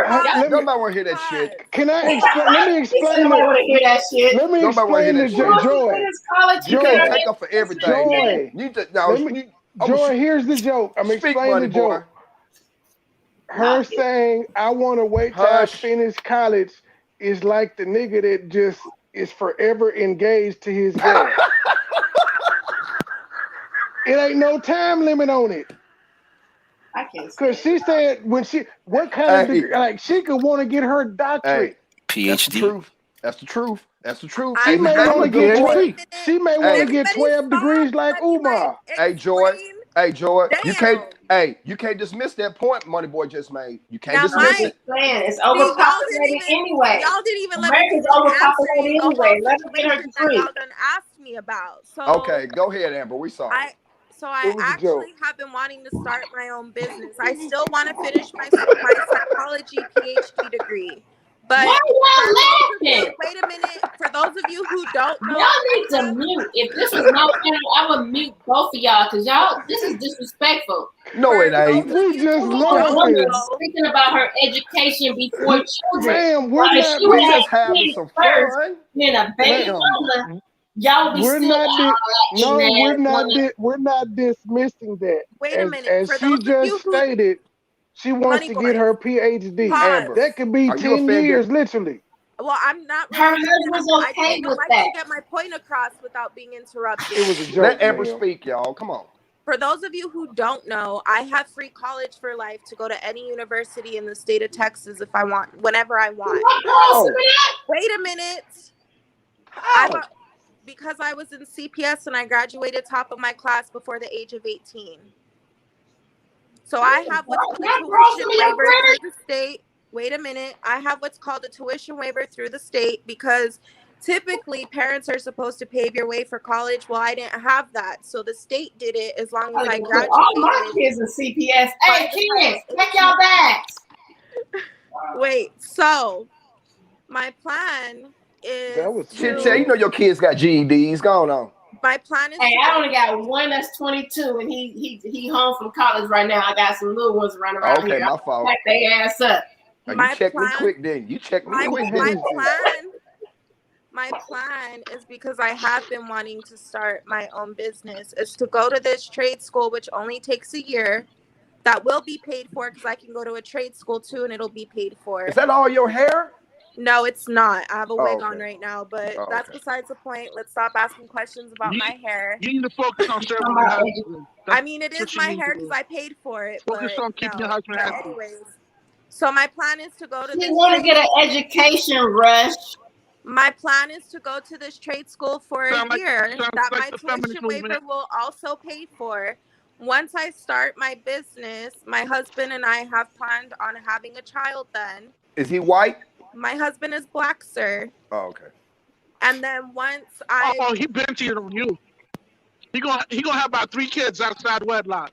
What? You taking too long. You taking way too long, man. Get school and serve your husband. Trust me. Actually, my husband is in agreement with this. I'm kidding. And it's just what my father told me. MoneyBoy, trade. MoneyBoy. Trade. Private jet flights overseas. Damn piece. Anyways, from there, my plan is to go back to school and finish obtaining my PhD in Rush a real psychology. motherfucker, man. So you have the degree already. We may disagree, but Rush a real motherfucker, man. You have a degree already, then, right? That shit was funny. I do not have an official degree yet.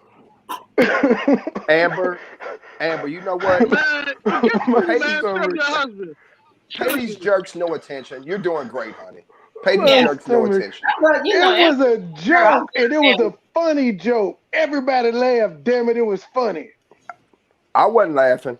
I just chose to be a little wiser with it. My husband respects it. My husband just got out the military, and he's actually in the university to be an aviation mechanic. So, he gonna have a pension. He gonna have a military pension, ain't he? Pure Memphis, you lying. You caught my punchline immediately. When do you plan on graduating college anytime soon? You caught the punchline. I always got your back. But what we need to point out what if he want to have it after your associate's degree? Wait, hold on. We got to point out that she is a black woman that's only 24, that's thinking about her future and her husband's future before she have children. Chit. All you guys are up here laughing. Chit. We don't need you to write this woman autobiography, okay? So what? So what? It was a motherfucking joke. Thank you. That's all it was. Big screen back up. Can I ask you a question? Big screen. Fuck your joke. What you gonna say? Fuck my pod neck? Fuck your joke. No, because I'm part of the pod. I can't say fuck the pod. I personally, I just wanted. You know what? That's uncalled for, Chit Chat. That's really uncalled for. Miss Charlie, can I ask you a question now? I just wanted to break generational curses. So I'm doing what I have to do that. I work 10-hour days, and I'm just focused on my goals and supporting my husband through his and whatever he needs to get through. Mad props to you. Mad props to you, Amber. You doing it, baby. Kids I'll be able to have kids. Trust me. I know what my doctor told me. Don't worry about what if he want to have them. What if he want to have them after 2 years?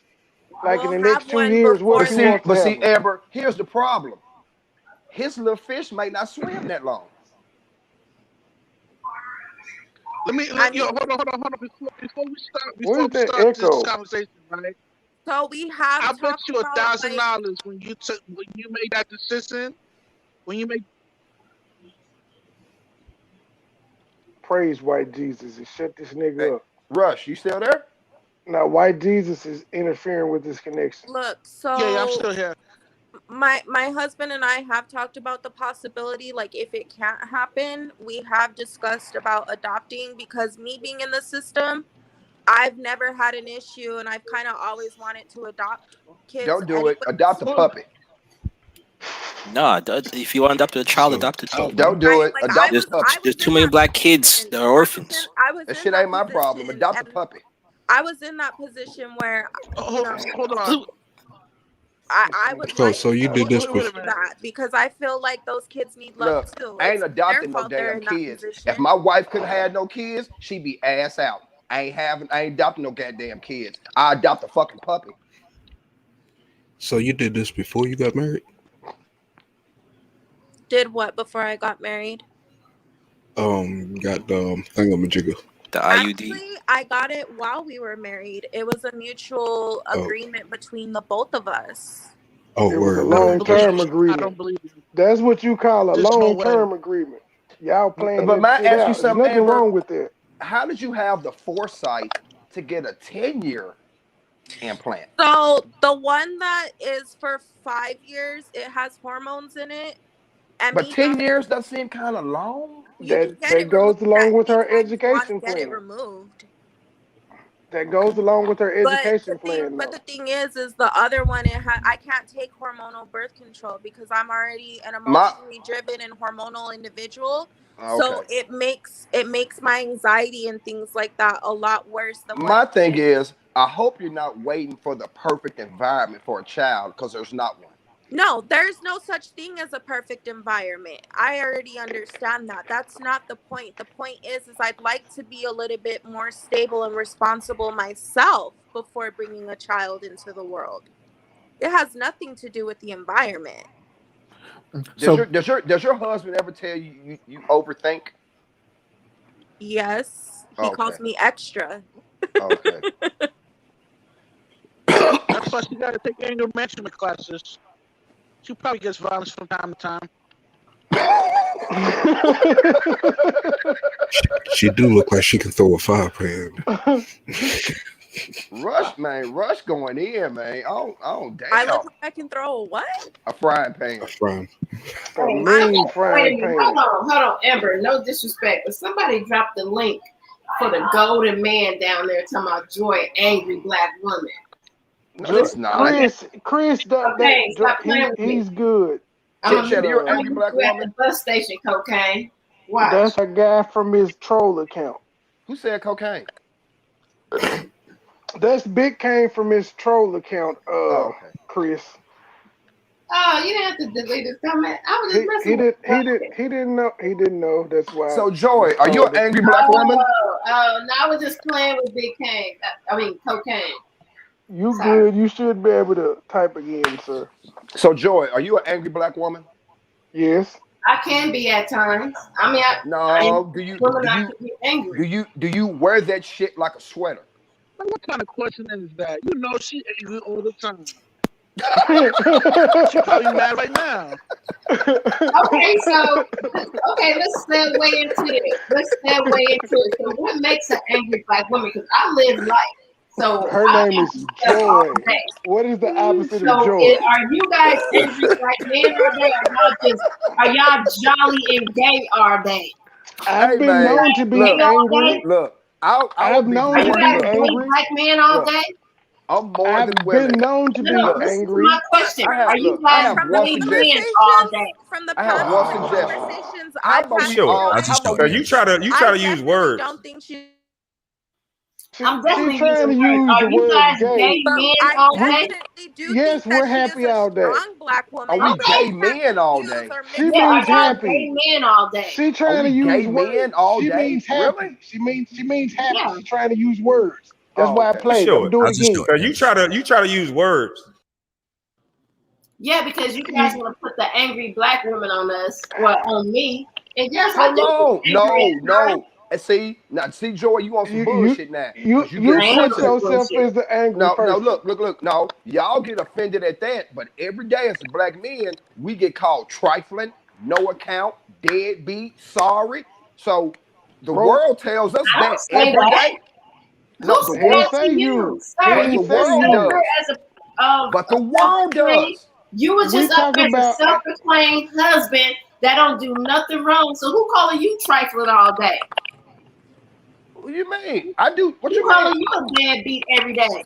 Mama's cooking. I don't do nothing wrong. Mama's cooking. Sprinkly salt. Mama's cooking. Sprinkly salt. Mama's cooking. Sprinkly salt. So who's calling you trifling every day? Who's calling you a deadbeat? No, I'm saying this. Where did you get that I'm the husband that don't do nothing wrong? What is that about? The same way you asked me, am I an angry black woman? I'm asking you, and you said, well, because black man, we get called trifling. Baby, I said that in jest. I didn't mean for you to take that seriously. But when it comes to me and my wife.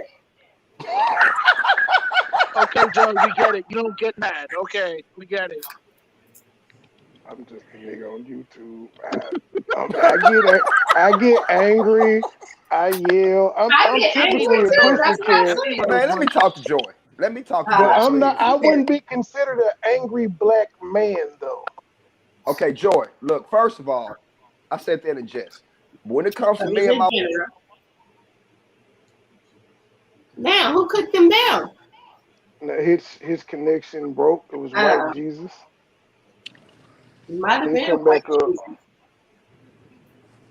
Because his definition, before he comes back up, his definition of an angry black woman is somebody who never felt love from a black man, been molested, been talked to down, and listen. If you look up the word angry black woman, your picture's gonna show up, buddy.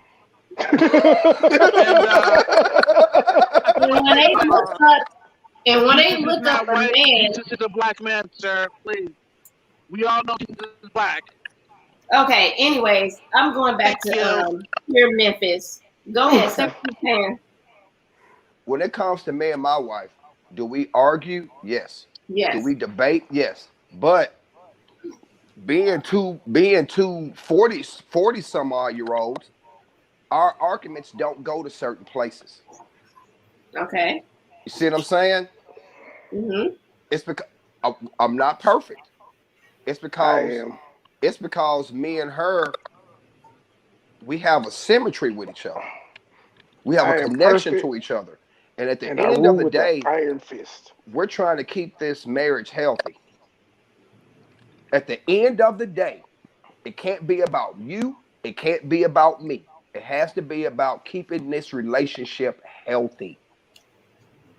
You know what I'm saying? So if I ever came off as I'm the perfect husband, which I'm very far from, then let me apologize.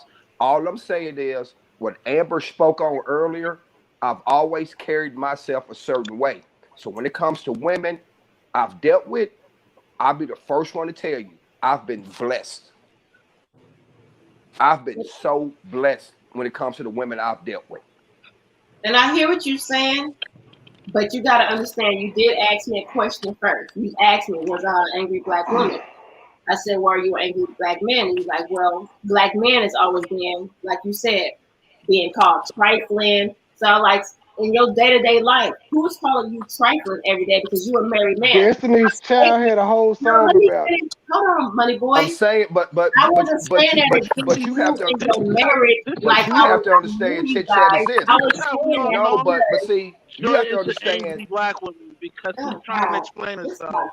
But see, Chit Chat, you have to understand this. It's okay. And I'm gonna answer your question like this.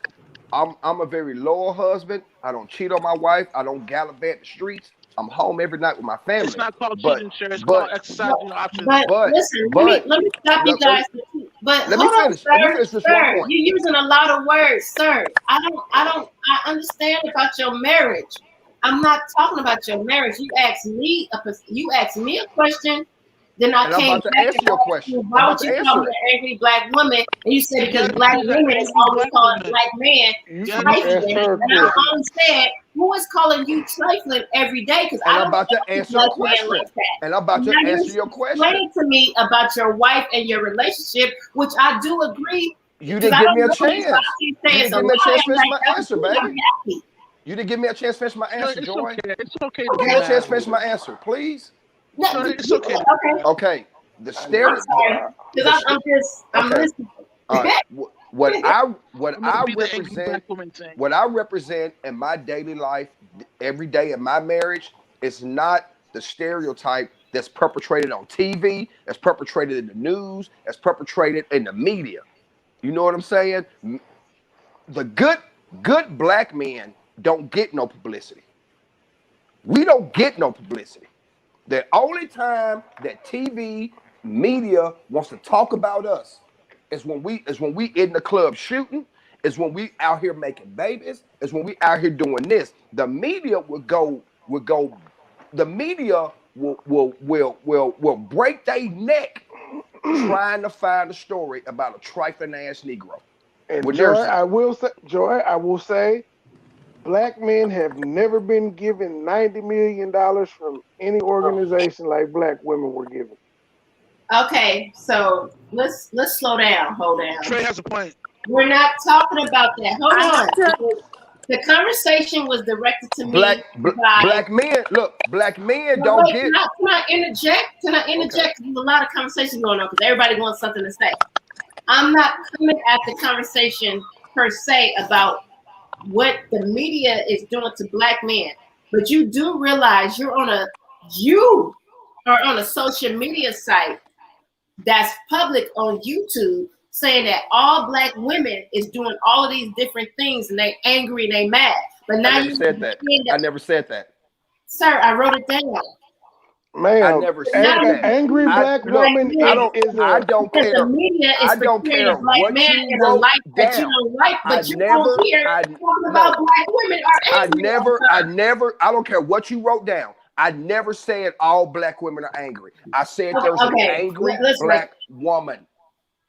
Look, MoneyBoy knows me. I don't speak in generalities. What I'm saying is, when you said black women, angry black woman, that's a general. No, it's not. No, it's not. Yes, it because is. no, it's not. A stereotype, sir. I'm gonna tell you why it's not. I'm gonna tell you why it's not right now. Because just like there is a proportion of men who are trifling, there are good men. It's called a stereotype and a generalization. There are different types of people in the world. It's still a generalization. No, it's not. People. No, it's not. There's some truth to stereotypes. Let me go here. I'll just show it. You try to use words.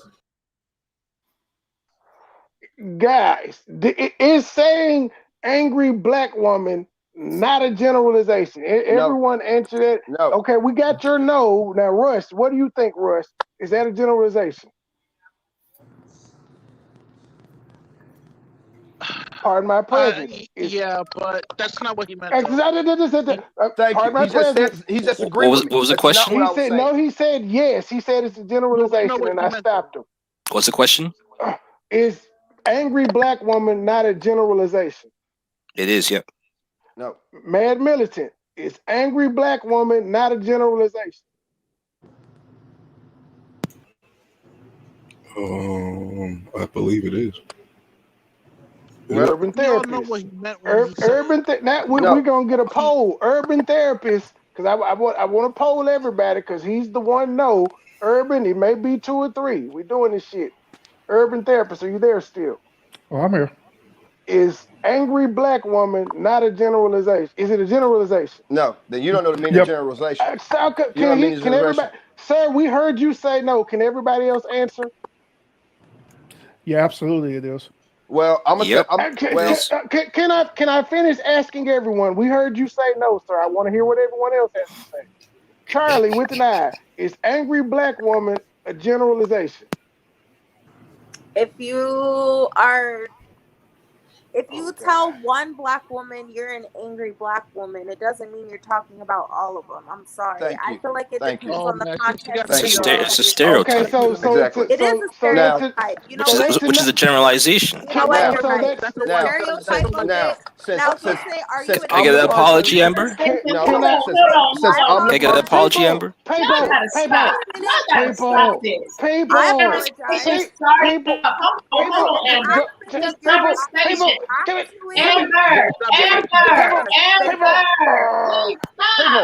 This conversation started off at angry black women. Joy, can you stop? No finger at nobody. Can you stop?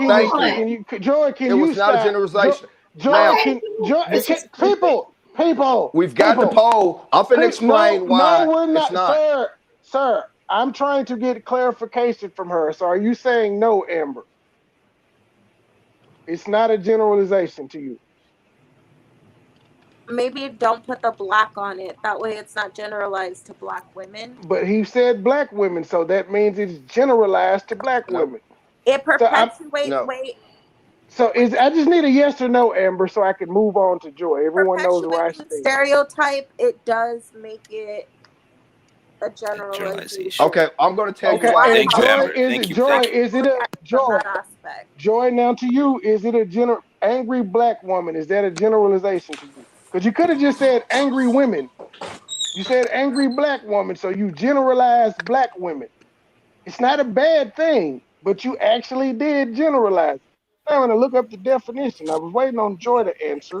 I said yes, because he wasn't directing it towards nobody. It was a conversation. Black women. I said yes. I thought once you responded something like that. Let's not pretend that most black women aren't angry. Come on. Generalize means to make a general or broad statement by inferring from specific cases. So he took specific angry black women and made a broad statement, but it's not wrong though. It's not bad. It's not wrong. That's but not in true. fact, That's not true. Okay, I just read the definition. Okay, but you haven't given me a chance to explain why it's not. If you're gonna read definition, I get a chance to defend my statement. You can't change the definition, bro. Now you arguing the fact. I do get a chance to explain my statement. That's fair, right? Isn't that fair? If you're arguing the fact, no. Okay, so the definition, so you're gonna make words have a and not give me a chance. No, I didn't make an accusation. I stated the fact. When you said angry black woman, it's a generalization of black women. Opinion. Are you? But no, it's a fact. It's a fact that you generalize black women as being angry. This is stupid to argue. Okay, now it's not bad. Now, am I gonna get a chance to respond? Am I gonna get a chance to respond? You have to repeat yourself, sir. I'm quiet. Okay, thank you. Now, the reason it's not a generalization is this. I did not put all black women in this category. You don't have to say all to make a generalization, sir. I was gonna get a chance to explain. You added a fallacy, nigga. You don't have to say all. We didn't say all ever. You don't say all people are. You don't say all white people are racist. But it's a generalization that white people are racist. May I finish? May I finish? Don't say all. You didn't have to say all, well, nigga. You said angry black woman. It's a generalization. It is a generalization, sir. I'll let you finish and I'll respond. You can spin words all you want to, but it's a generalization. No. Based on the definition of general. You could have just said angry women. You said angry black woman. When you're done, let me know. When I came onto this podcast, I was asked about the subject matter constantly going. That y'all were discussing at the time. And what I said was, there is a specific group of women in the black community known as the angry black woman that are just as detrimental as a specific group of men in the black community, the absentee father. I never said every black woman was angry. That's the generalization. That's when you first came in. When you first came in, but you just were saying the angry black woman. That is a generalization. I made a point. I did not come in like that. I didn't say you came in like that. I said that was your last statement. Your first statement was 3.5 hours ago, bro. But you recently just said the angry black woman and said I didn't generalize when Joyce said you generalized. I didn't. It is though. When you say angry black. Well, man, you don't know definition. I just read the definition and you're ignoring it. You saying fuck the definition. That doesn't mean you know how to comprehend and apply it. Nigga, the definition is what you did.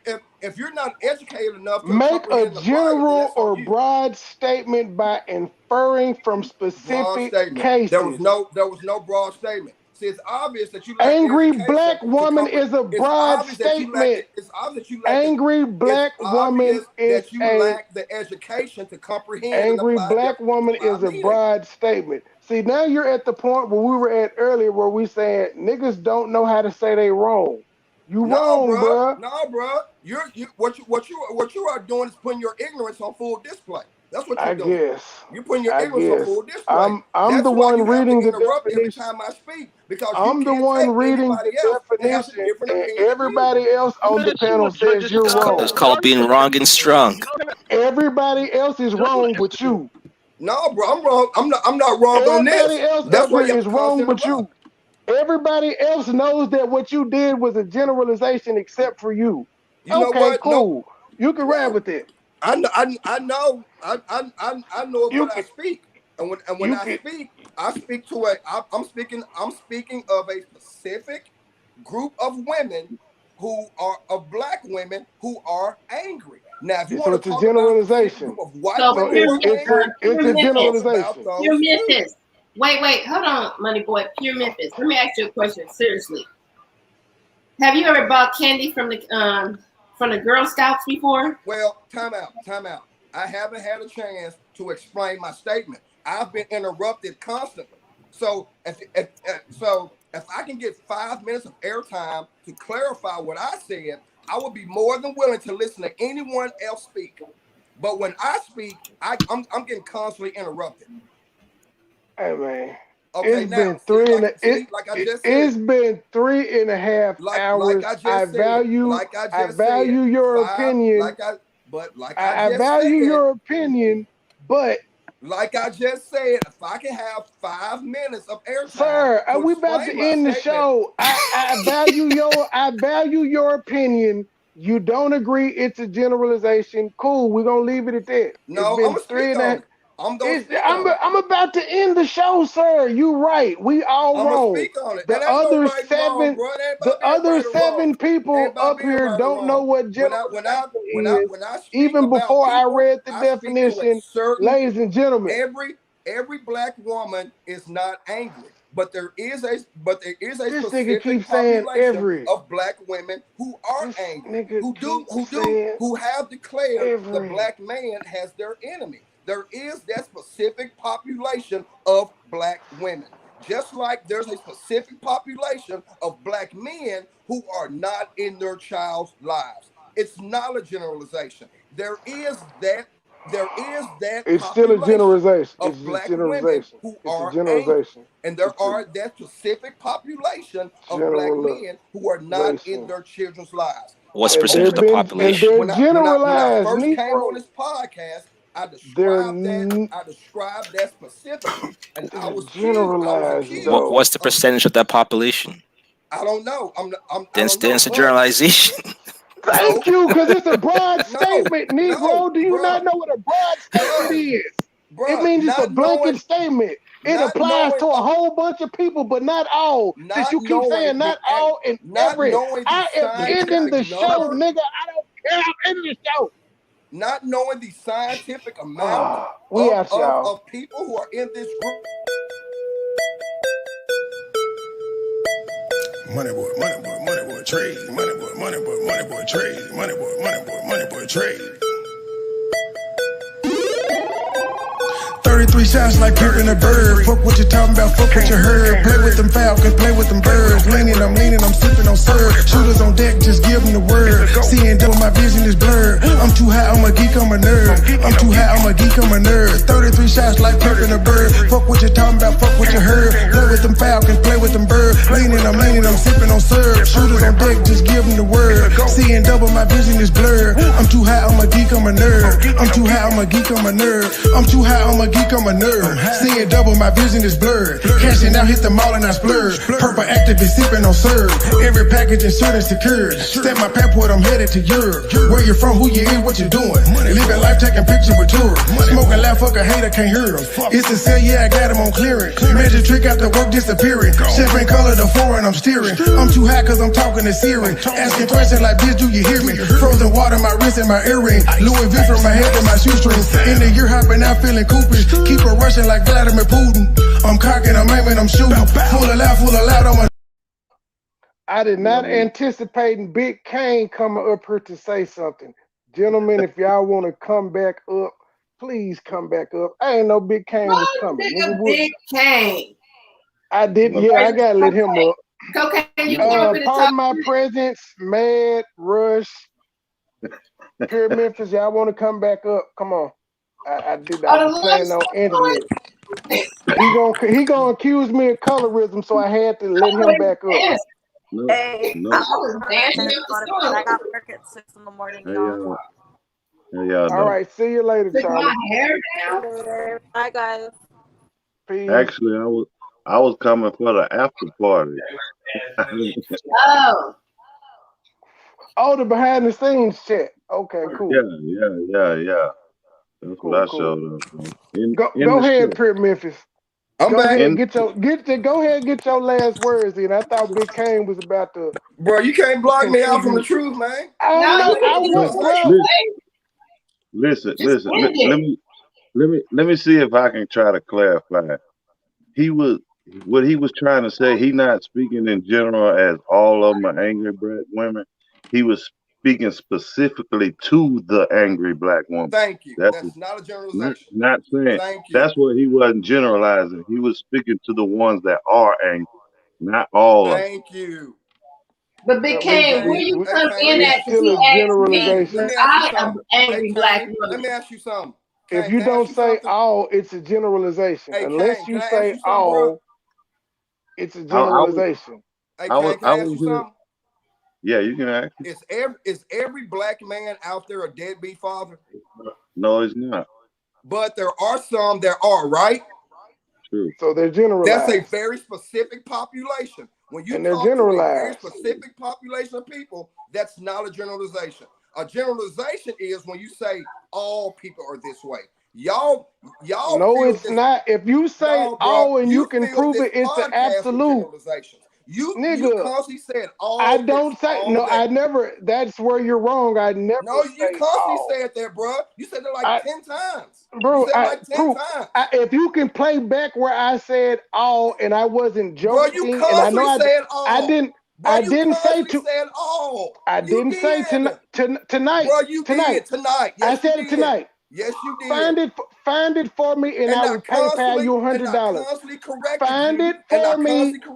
Find it for me, and I will pay you $100. Find it for me tonight, and find it for me, and I will give you $100. I'm ending the show. Peace out. I said, Joy, Money boy, trade. Money boy, trade. Money boy, trade.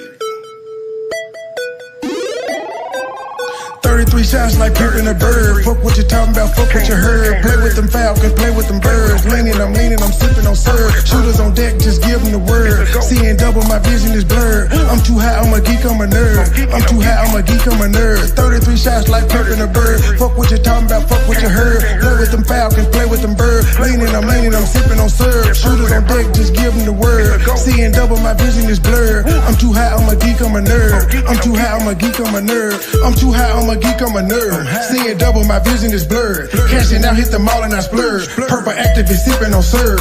Every package insured and secured. Stamp my passport, I'm headed to Europe. Where you from, who you is, what you doing? Living life, taking pictures with tourists. Smoking loud, fuck a hater, can't hear him. It's a sale, yeah, I got him on clearance. Magic trick after work disappearing. Champagne color, the foreign, I'm steering. I'm too high cause I'm talking to Siri. Asking questions like, bitch, do you hear me? Frozen water, my wrist and my earring. Louis V from my head to my shoestrings. In the year hopping out feeling coopage. Keep her rushing like Vladimir Putin. I'm cocking, I'm aiming, I'm shooting. Full of loud on my nuisance. Mr. Pure, I got flavors and juices. Easy E in this prime, I'm so ruthless. Pick a bone with my thug, he might do you. Making play, pulling up in the Uber. Full of moon rock, I'm stuck in a stupor. Stupid head, that little bitch need a tutor. Pussy tight, dripping, wet, leaking fluid. One night stand, kick her out and I'm through with it. Checks just like Nike, I'm doing it. Bitch on my dick cause I'm doing it. Killing this shit, I keep proving it. How you like it, we're done while I'm doing it. 33 shots like picking a bird. Fuck what you talking about, fuck what you heard. Play with them falcons, play with them birds. Leaning, I'm sipping on syrup. Shooters on deck, just give them the word. Seeing double, my vision is blurred. I'm too high, I'm a geek, I'm a nerd. I'm too high, I'm a geek, I'm a nerd. 33 shots like picking a bird. Fuck what you talking about, fuck what you heard. Play with them falcons, play with them birds. Leaning, I'm sipping on syrup. Shooters on deck, just give them the word. Seeing double, my vision is blurred. I'm too high, I'm a geek, I'm a nerd. I'm too high, I'm a geek, I'm a nerd. Camouflage just like an army nigga. Like bees on high, we gon' swarm a nigga. We bustin' that running, no warnings, nigga. I started out early like the morning, nigga. Converted my money to foreign figure. Spotify title, we doing numbers. My world different now like Creed. Summers go get what I won't, never need nothing. Keep two pumping like Three's Company. Like the casino, the streets is company. Chopping you down like a tree company. Honestly, trying to get mine abundantly. Level like a hater, so I'm still in front of me. Really ain't my fault what the streets have done to me. World so cold, gotta keep my gun with me. Used to be broke, people used to make fun of me. The same ones laughing, same ones they funning me. Calling my phone, asking can they come with me. Put in no work cause they want some free. Jackets ain't swag, but they go on the stunt street. Double 2, 3, but they go on the 100 street. They scared to take a chance, I was on the punch street. Been scared of heights, don't wanna see what's under me. Shooter get shot, can't let them take me underneath. 33 shots like picking a bird. Fuck what you talking about, fuck what you heard. Play with them falcons, play with them birds. Leaning, I'm sipping on syrup. Shooters on deck, just give them the word. Seeing double, my vision is blurred. I'm too high, I'm a geek, I'm a nerd. I'm too high, I'm a geek, I'm a nerd. 33 shots like picking a bird. Fuck what you talking about, fuck what you heard. Play with them falcons, play with them birds. Leaning, I'm sipping on syrup. Shooters on deck, just give them the word. Seeing double, my vision is blurred. I'm too high, I'm a geek, I'm a nerd. I'm too high, I'm a geek, I'm a nerd.